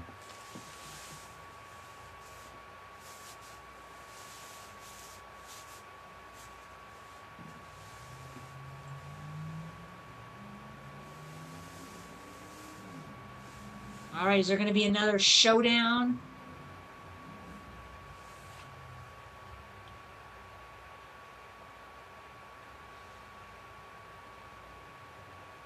Oh, okay. I can imagine wearing black would just be excruciatingly hot. Yeah.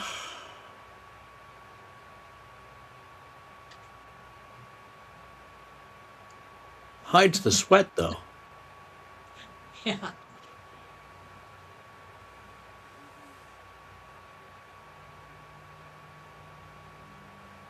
An apple a day keeps the bandits away. Yes, I suppose so.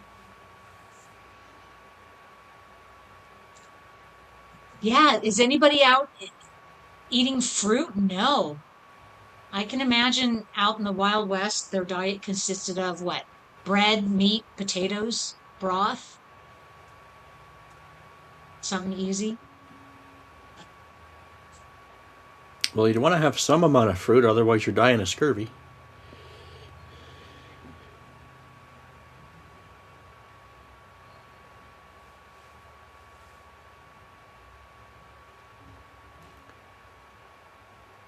Didn't this All guy right. learn the second rule of a Western? Don't approach a dude when he's eating?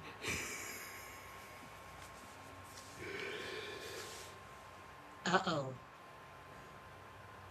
Not only that, he's looking for a fight. Yeah.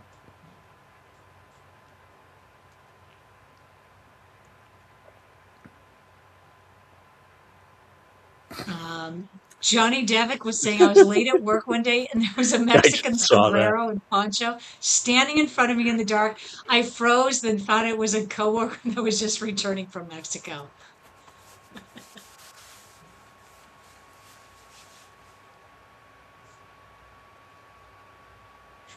Did he tell you to go ahead and make his day? Or try to pick a fight. Yeah, this guy's just looking for a fight. Uh-oh.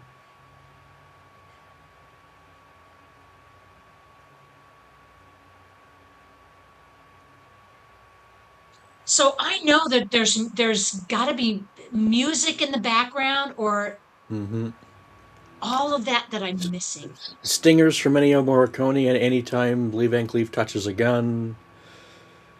Something, Yeah. but I'm not hearing any of it either.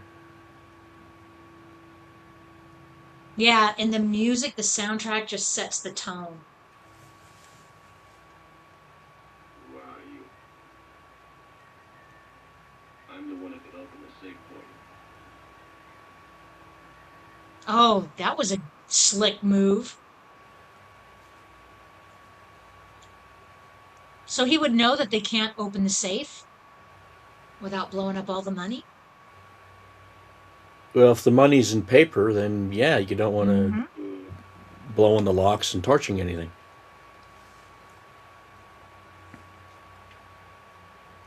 But if the safe's that many tons, that would make sense it would be gold. And then you should be able to blow the hinges off the safe without affecting the. Anyway, I'm overthinking it. Well, you've got But a I mean, that's a good drill. analysis. Well, if okay, he's got a drill and he's got some acid. I'm guessing that's acid, and how he would get that, just happened to have it in his back pocket. Or is it dry ice? It would have to be acid. Yeah, acid or yeah, it wouldn't be liquid nitrogen or nothing. Okay, it's Right. paper money. Okay. Ah, if you'll notice, it said Confederate bills on it. Okay, well that money's only good in certain places. But again, that might just be like overthinking it, Mm-hmm. um, and might not mean anything. Oh, okay, Miss Swift, I recognize that. That is from Miss Swift posted that over in Discord. That is from Genesis, um, 1980 album, their self-titled album, I believe, and the song is Illegal Alien. That's the music video from it, I believe. That's a great album, by the way.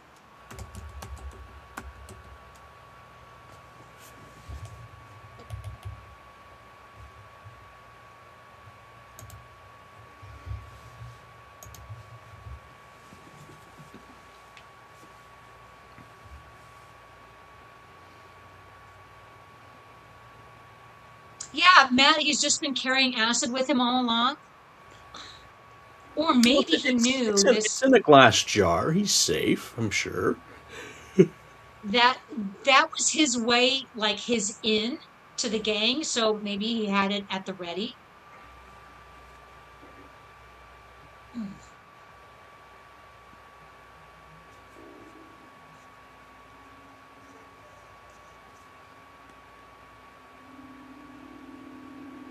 Oh, Johnny Devick is saying we need more posts in the music section in the Discord. Yeah, there's a whole there all these subsections in Discord. There's Oh, movie, TV, music, wrestling, comics, anime. all that stuff. Yeah. Yeah, exactly. Yeah, Where's so the music section? if anything jumps Oh out at God! you, head over to Discord and get I on just one of those sections. I just dropped into the music section, and the first thing I see is Robert Stack's face with the Unsolved Mysteries remix. That was disturbing enough when I was a child. Thank you very much.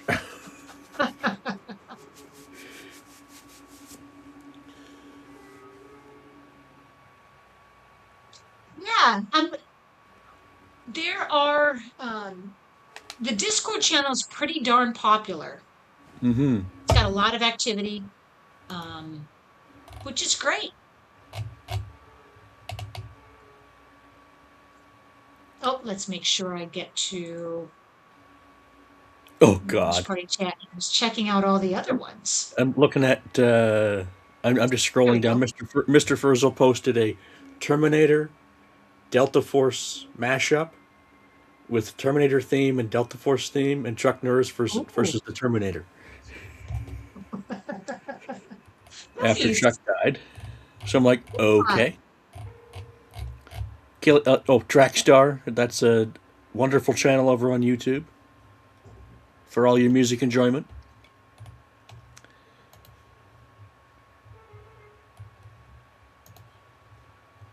yeah, and if there's not a subsection in the Discord that you guys are interested in, shout out to the admin and they might add it. Mm-hmm. All right, so let's get back to the watch party chat. Johnny It's Devick. At easy to least you get. weren't rickrolled. Yeah, no. Though there is a music video of Sunglasses at Night using footage from Terminator 1, and it's actually pretty good. Really, where is it on YouTube? Yeah, it's on YouTube. Sunglasses at Night Terminator, and it's just basically someone took this song of Sunglasses at Night instead of the usual, Corey Hart in the music video. It's all Terminator 1. Well, of course, because he wears his glasses. Sunglasses at he Did wears the sunglasses at night. Yes. uh, Sunglasses at Night Terminator music video? Yeah, it's actually kind of fun. It's You're basically getting the plot of the movie, but Okay. All right, I'm gonna post it in Discord. I think that's the one, the official one. uh, Is that the one? There's also another one. no, I think you posted the link to the live stream. Did I? You just dropped a console thing in there. Okay, let me delete it. Let's delete. All right. Unless people would like to join the back end of the live stream and have 4 or 5 of us in here. No. Okay, I want to. There it is. I'll be back on Monday. Yeah. Sadly, Monday is less than 24 hours away. It is. It's less than 12 hours away. Ugh.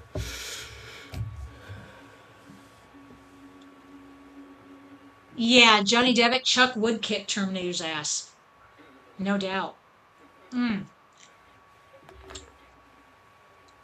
Oh, so okay, they're on to him. Is that it? Now they're kicking the Yeah. crap out of the bounty hunters because Mm-hmm. Indio's known all along that they were bounty hunters.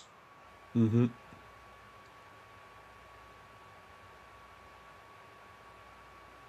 This might just be my rental here that is just like top quality, almost 4K, but this is not grainy at all.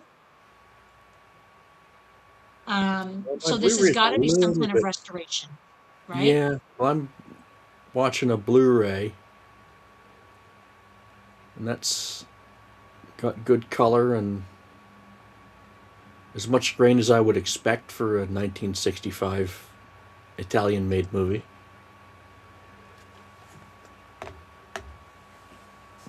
It's not like someone pointed a video camera at a television screen in 1985. Exactly. Yeah, that was the days of recording off of Yeah. TV. Everything was grainy. Yep. I mean, everything was over the air, so if your rabbit ears weren't in the right position, you'd get fuzz if a cloud went over your house.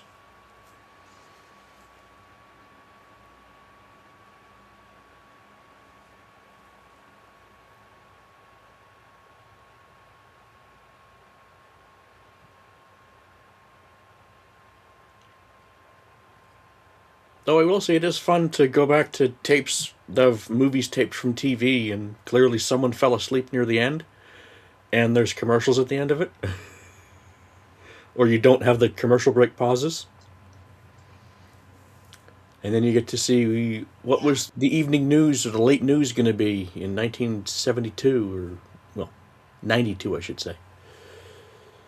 These VCRs weren't really out and about in 1972. Yeah, they came on the scene early Late 80s, I 70s, believe. late 70s, early 80s, I want to say. Yeah, I remember how revolutionary they were at the time. You can Yep. pause and play back. That was unheard of. Mm-hmm. Ah, Cowbot is saying yes, the Leone movies were all remastered recently. Nice. Yeah, I think I don't know who did it, but Kino Lorber's got 4K copies, I think.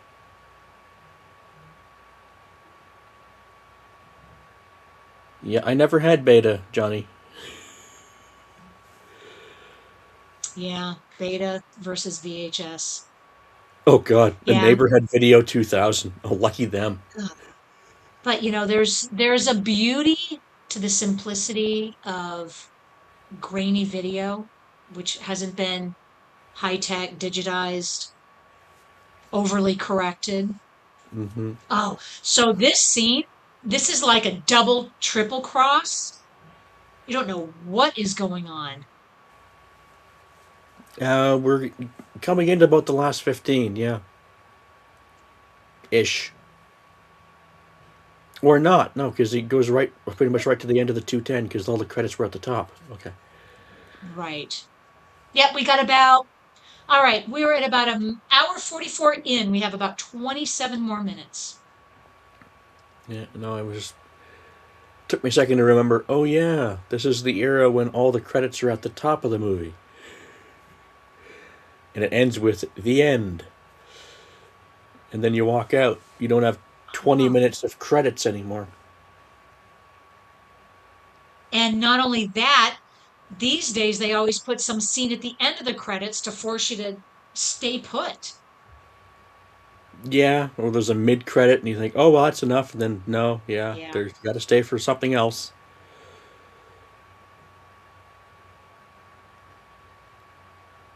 I pretty much only stick around for Marvel movies unless the music's actually good. Then I'll stick around for that. Yeah. I think a lot of companies are taking Marvel's lead and putting an end scene. But that really only works if there's gonna be another movie or there's a reason for it. That's true. Like if the I story's yeah, nicely wrapped I up get in it. your 92 hour minute movie, then why bother putting anything a tag at the end? It's not required. That's a good question. It's like you go back to the 80s, you look at Romancing the Stone. Does it need a tag at the end of the credits? No, That's right. It did have one, didn't it? it didn't. Did it? No, but it kind of added a little bit of Like oomph. it had its its wrap up, but it didn't have at the end of the credits there's something else. Right. Running Man did have something at the end of the credits, but it wasn't. It was just audio. It wasn't any video at the end. Oh, that's right. That's the original one, right, with Richard Dawson? Yeah, yeah, the Schwarzenegger Okay. version. The new one also had something at the end of the credits.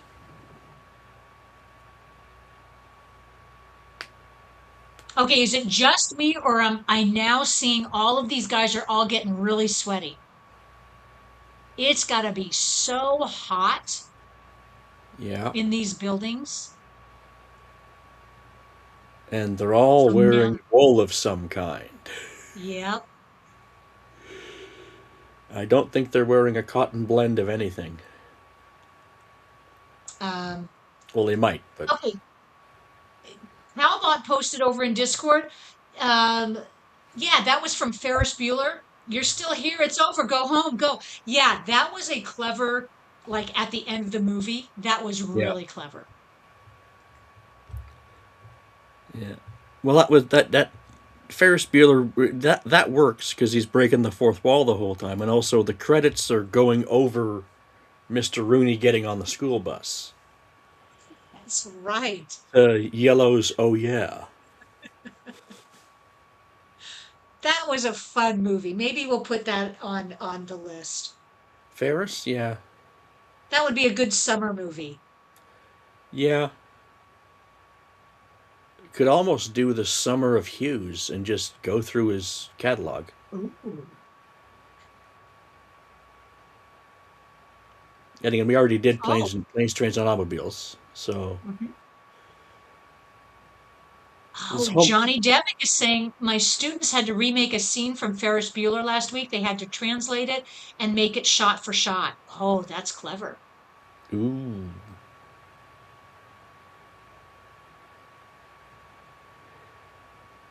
Hopefully, none of them did the nurse that goes to the door and gets the door slammed in her face because of what she's about to say. That's a fun movie. I have not seen that in years. Young Sherlock. I don't think I've seen all of that ever. Three versions of the same. Yeah, okay, yeah, that works. The Charlie Sheen in the police station.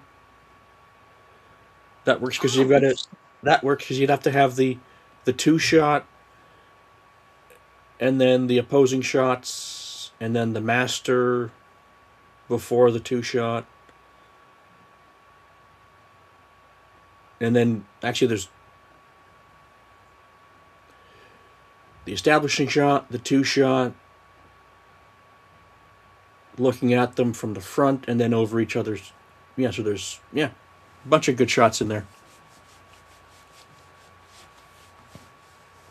That really is a crucial scene to the whole movie and to character development of what is her name in the movie? Do you remember her character name? But just Ferris's sister, whatever her name is, that's like her development, that scene. It's Genie. Yes. Oh, yes, Matt, Edie McClurg pulling pencils out of her hair. Yep. It's classic.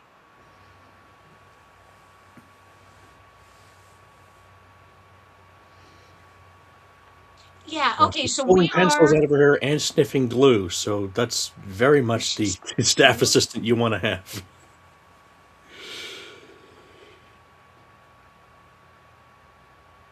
yeah, and she really liked Ferris. I think she was the one that called him a righteous dude.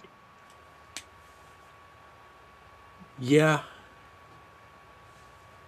Um, everyone adores him. They think he's a righteous everyone dude.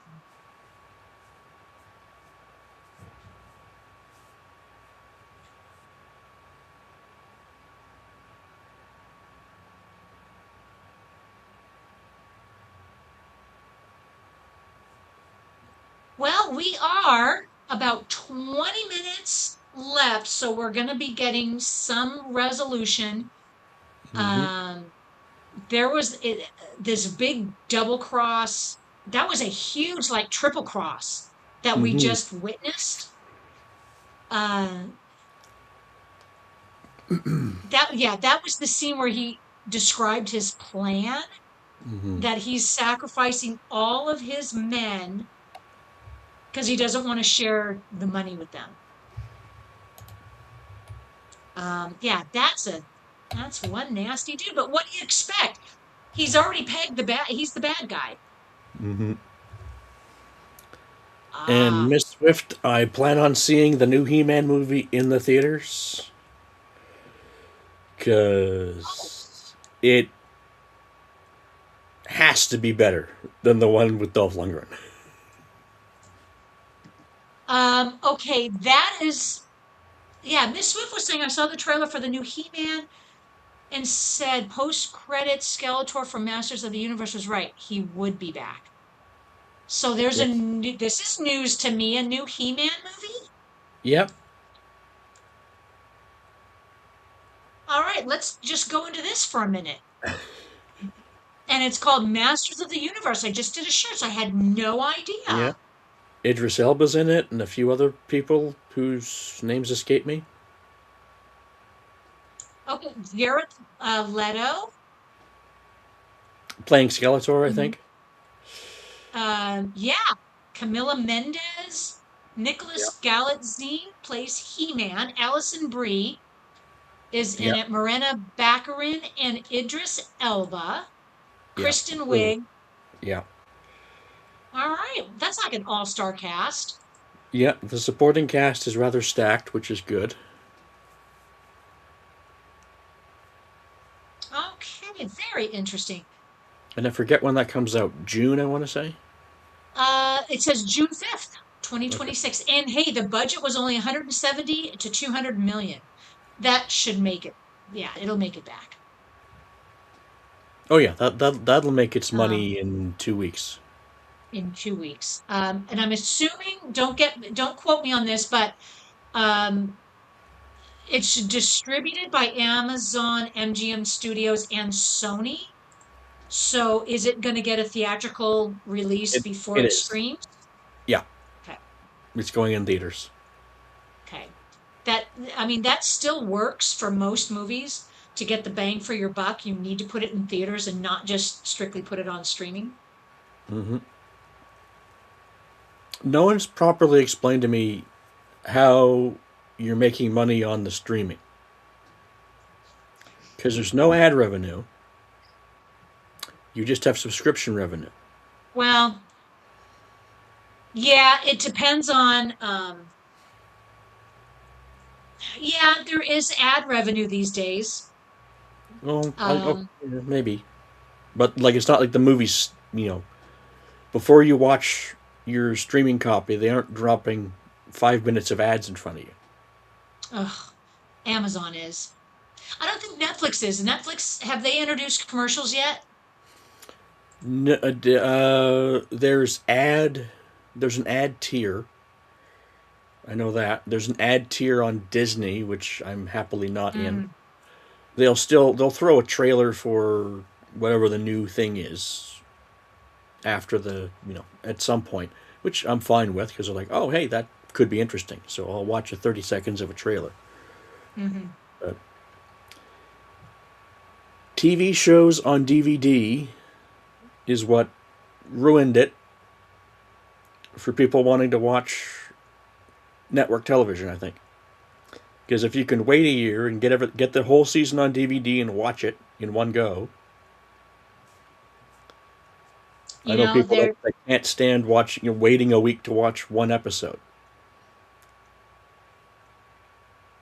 yeah, Yeah. I know I've mentioned this before. It's been a while, but there was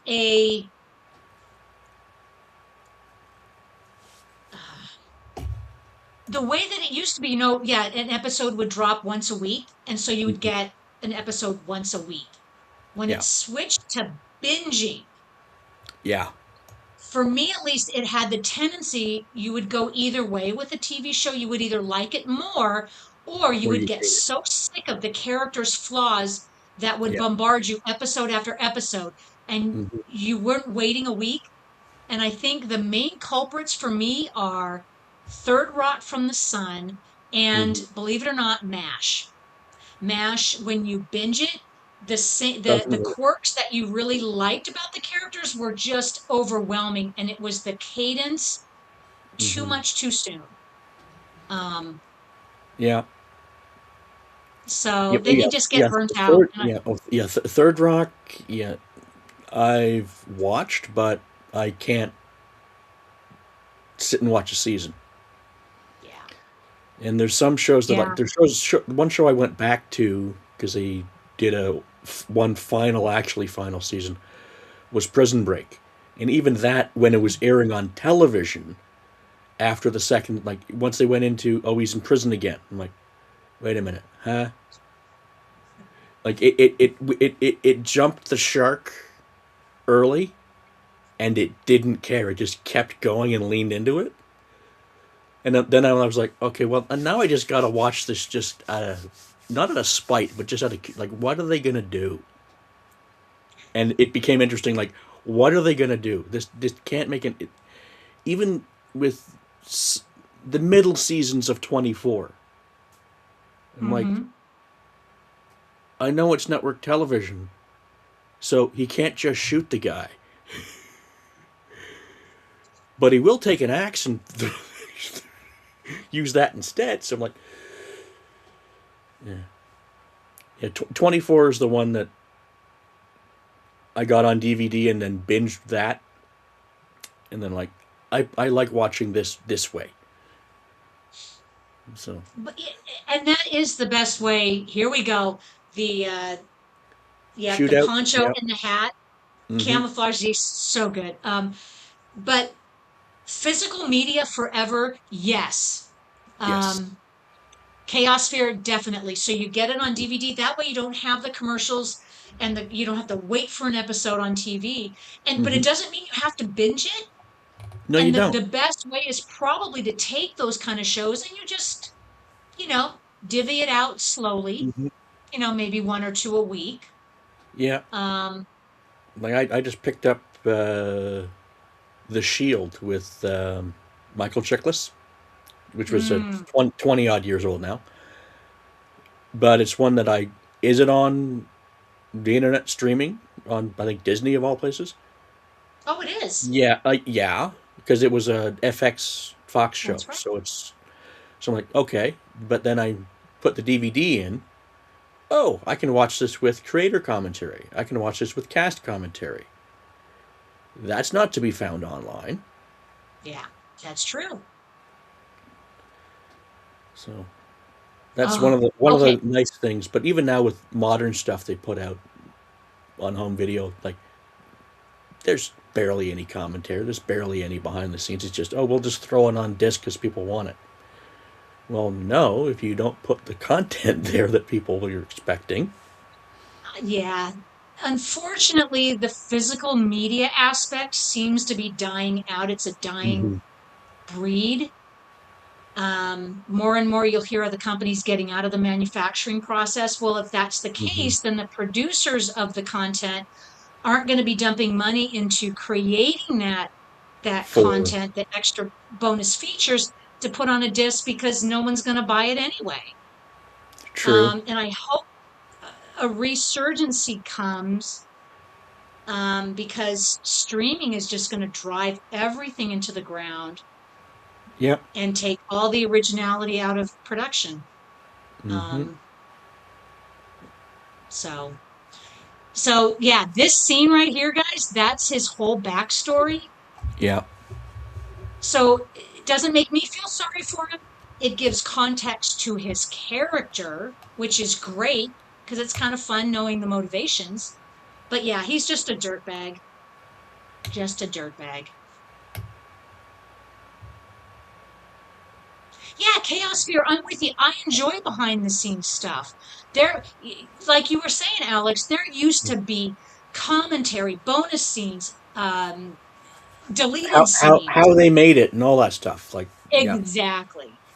And they really packed a punch, giving you all the content. So you'd sit there for hours watching the DVD Blu-ray.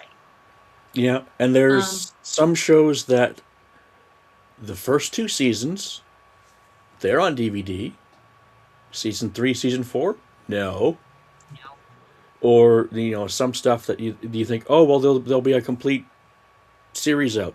No, it's like with the Yeah. like one is I think, and they don't end up releasing them because, like you said, there's no money in it. They're not going to get the return on investment. So it's like, okay, well, yeah. Anyway, yeah, it's one of those where I just shake my head, going, well, Yeah. you look at internet boards where people complain like, oh, why isn't this there? Why isn't that there? Well, did you buy it when it first came out? No. So then there's no reason for them to do more. That's right. And consumer habits have changed, and the Hmm. production has to kind of go along with it. Hmm. So it really is going to be driven by the consumer, but it seems like this AI push, this global giant media companies, Hmm. it almost seems like they don't give a rat's ass what the consumer wants. They're going to do it streamlined. They're going to gobble everything up and do it their way. And we're just going to have what they produce. Yeah. But long live independent producers. Keep it going, guys. Go on Kickstarter, go wherever you have to get self-funded. Um, Creator VC did it. There's a lot of Kickstarter campaigns out there. Shelby Oaks did it through Kickstarter. Hmm. And I contributed to that to keep the independent media alive. So that's probably where most of the original content is going to come from. Yeah, and sometimes you have to look at the boutique labels for content, like Hmm. whether it's Arrow or Kino, or if it's God, Cadabra Records if you're into the audio stuff. Uh, there's a lot of stuff on Bandcamp of all places, if depending on what you're looking for when it comes to independence. So, Yep. you're absolutely right, Johnny Devick. Vote with your wallet.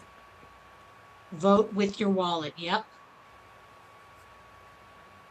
Aha. So we're wrapping it up, guys, and we're Mm-hmm. at the pinnacle scene where, yeah, the watches are the same. Mm-hmm. And Indio has no idea of it. I think he knows he's up shit creek. Mm-hmm. Yeah, Johnny Devick streaming is crap because you pay for what you want and what you don't want. Mm-hmm. Yeah.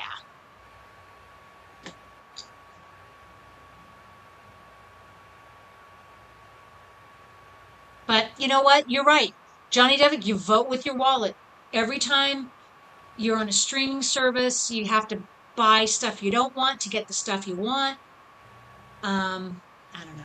It's, Well, it was, and even it was the same but way we need back movies. with. Well, true, and it was the same with when cable and satellite companies like, well, we know you want this, but we're going to make you pay through the nose for it and package it with 17 other things that you don't want. Yep. And that is dying out, but it's replaced with That practice streaming. is, well, that practice is dying out, but there's people going back to a cable or a satellite with their basic whatever plus one or two additional packages like an HBO or whatever. Because what are they realizing? Oh, I had on demand with that. I had next day on demand with that. Or they had this package or whatever, so I could get this and that. I can get rid of one, two, three, five, seven, whatever, however many streamers they've got, Hmm. and pay a fraction of what that is, which is why they went to streaming in the first place. It's like, oh, I don't have to pay $100 for TV. Well, your Netflix is 20, your Disney is 20, your this. It's like, Hulu, and right? Hulu if it's not packaged with your Yep. Disney, your Crave is this, Paramount. your Paramount is this, your HBO is this, your well now you're $170 a month. Save us. Exactly. Isn't that interesting, Alex, when you put it that way? Everything is coming first full circle Yep. to where we started from, and then streaming tried to make it better. Nope, streaming's the same. So let's go Well, back. streaming Miss Swift is became the saying, same. "Oh, Yeah. I'll never cut the cord." Yeah, so Mhm. interesting. I've got rabbit ears right there. Yep.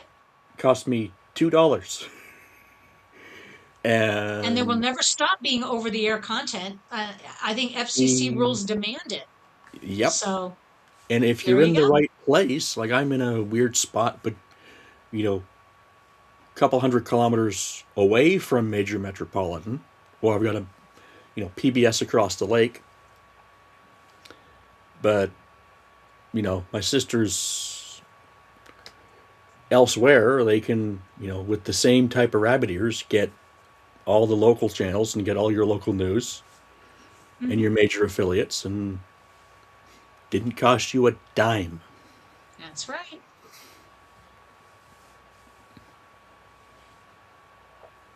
The one nice Um, thing with satellite, I will say, was that at least for me, we had time shifting, so we could get stuff from Newfoundland all the way to Vancouver.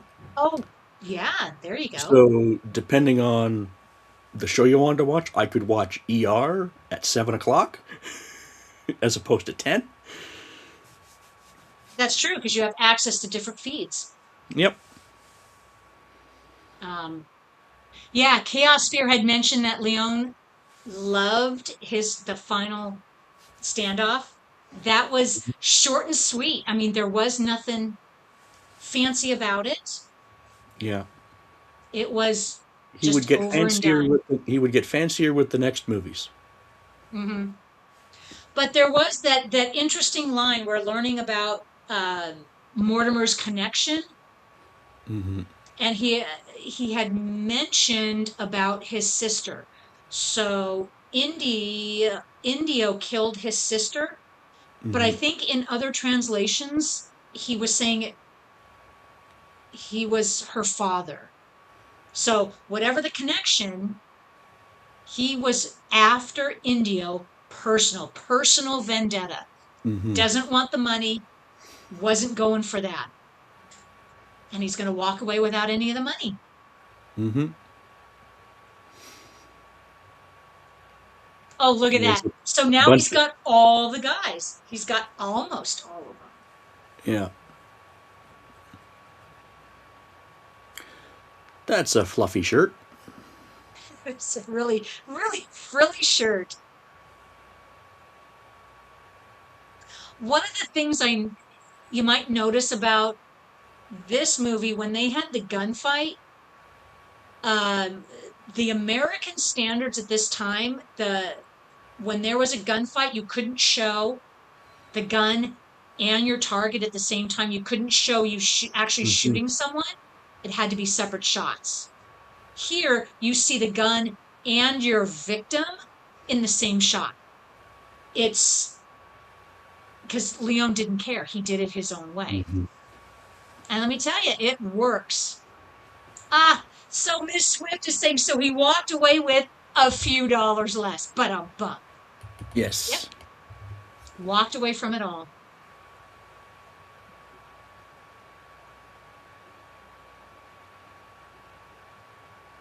Hey, if $10,000 is just a few dollars, not bad. But it was 10,000 for Indio, and I think they did the math, and like his combined gang was like 20 grand.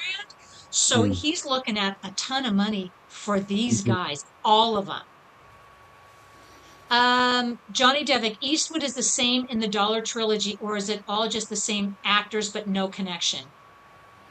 Well, It's the same act, he's the same character, but yeah, it's right? same actors playing different parts, right? Exactly. Yeah. Same actors that follow the movies, but they're different characters. Yeah. And look at that. Does that make him a bad guy? Now he's got the bank's money. Bank doesn't need to know that. So we're kind of left. I mean, this is it. Are we left to think he stole the money and he's now a millionaire? Or is he gonna return the money to the bank? Well, I think even Danny DeVito kept $1 million out of the five in Twins, so he's both a good guy and a bad guy. exactly. So we're left, this is it. And they both ride off into the sunset. One of them is rich, one of them is not. Mm-hmm. Yes, Chaos Fear, an ambiguous ending. So I would tend to believe he kept the money. Heck yeah. Well, wouldn't you? I would keep the money.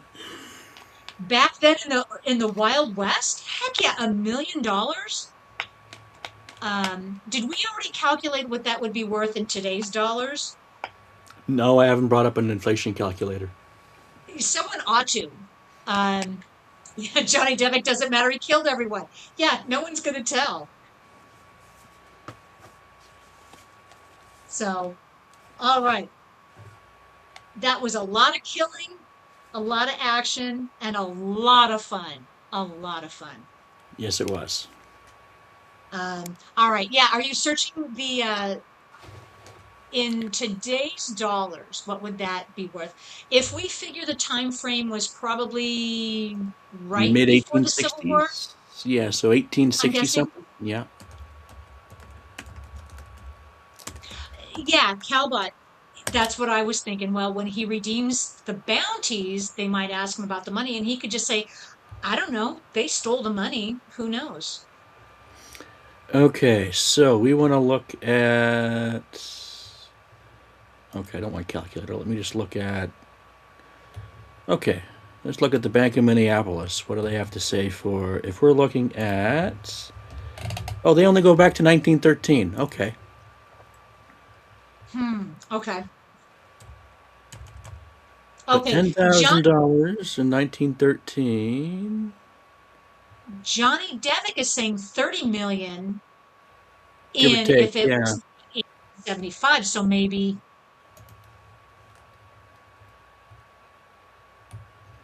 Well, that's true, Matt. If it was Confederate dollars, they would be worth nothing, but he would have to trade it. Yeah, that's dicey. Um, all right. So let me, we'll go over April's watch parties. Johnny Devick is saying it is a cool movie, but I need to see it following it. It's fun watching them as a trilogy. It's Hmm. just long. You got to get 7 hours worth of your time to watch them back to back. Um, oh, Cowbot, my least favorite of the trilogy, but still fantastic. It Well, did not get, it's a solid middle movie. Like it's not yeah, having to bear the weight of introducing everything, but it doesn't have to resolve anything. It can just be what it right. is. And I think it was, uh, as far as reviews and reception, it was probably received lower than the other ones, I Hmm. think. But anyway, let's, all right, we are going to jump forward to April. So next month, all right, I'm going to do a little switcheroo of these movies here. Um, we're going to go ahead and do a movie next week. I know it's Easter. Totally understand if you guys are busy with family. Um, we're going to start off strong. Um, all right, I got to move these two around. Let's do this for April next week. 5. There is a movie, a little known movie from 2006 called Running Scared. It's not the 80s comedy. Paul Walker stars in it. Oh It yeah, yeah, should be yeah, yeah, yeah. readily available. It is a, it is like a gangbuster of a movie. Mm. Um, Running Scared from 2006. I think we're in for some killing, some bloodshed, what, gangster type drama. That'll start us off on April. And then after that, okay, the week of the 12th, let's do Action Jackson from 1988. Um, that is the one I have reserved for Miss Swift to co-host. And yeah, so give me thumbs up, Miss Swift, if that day works for you. That's going to be the 12th. And then, okay, one, two.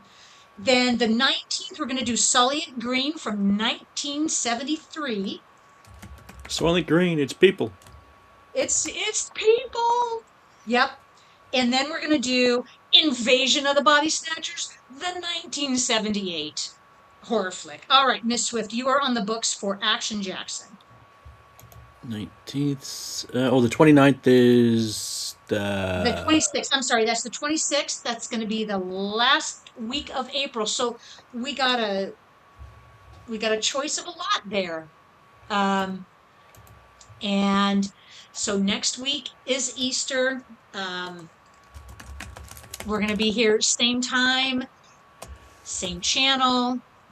We're going to just have a ball. So I hope you guys all have a very good week. Oh, Matt, we spoiled it. I think we spoiled the ending of Soylent Green for him. But I won't spoil the end of Running Scared. I came across it a couple years ago, never even knew it existed. Wasn't a big fan of Paul Walker at all, but I mean, I just knew him from the Fast and the Furious movies. This is a total change of pace for him, so we're going to check it out. Um, all right, guys. Any last parting words for today before we say adios? And I hope a everybody has a peaceful week, a great week, a wonderful Easter. Um, oh, Swift is saying that's the beauty of Sully. It doesn't spoil. Okay. Um, all right, guys. So that'll do it for this week. Thank you so much. Thank you, Alex, for being here. It's been fun. Yeah. Maybe if you're up for it, we'll bring you back for one of these movies in April. Yeah, we'll see. You're up for it. Body Snatchers would be good. Soylent Green would be good. Okay, right on.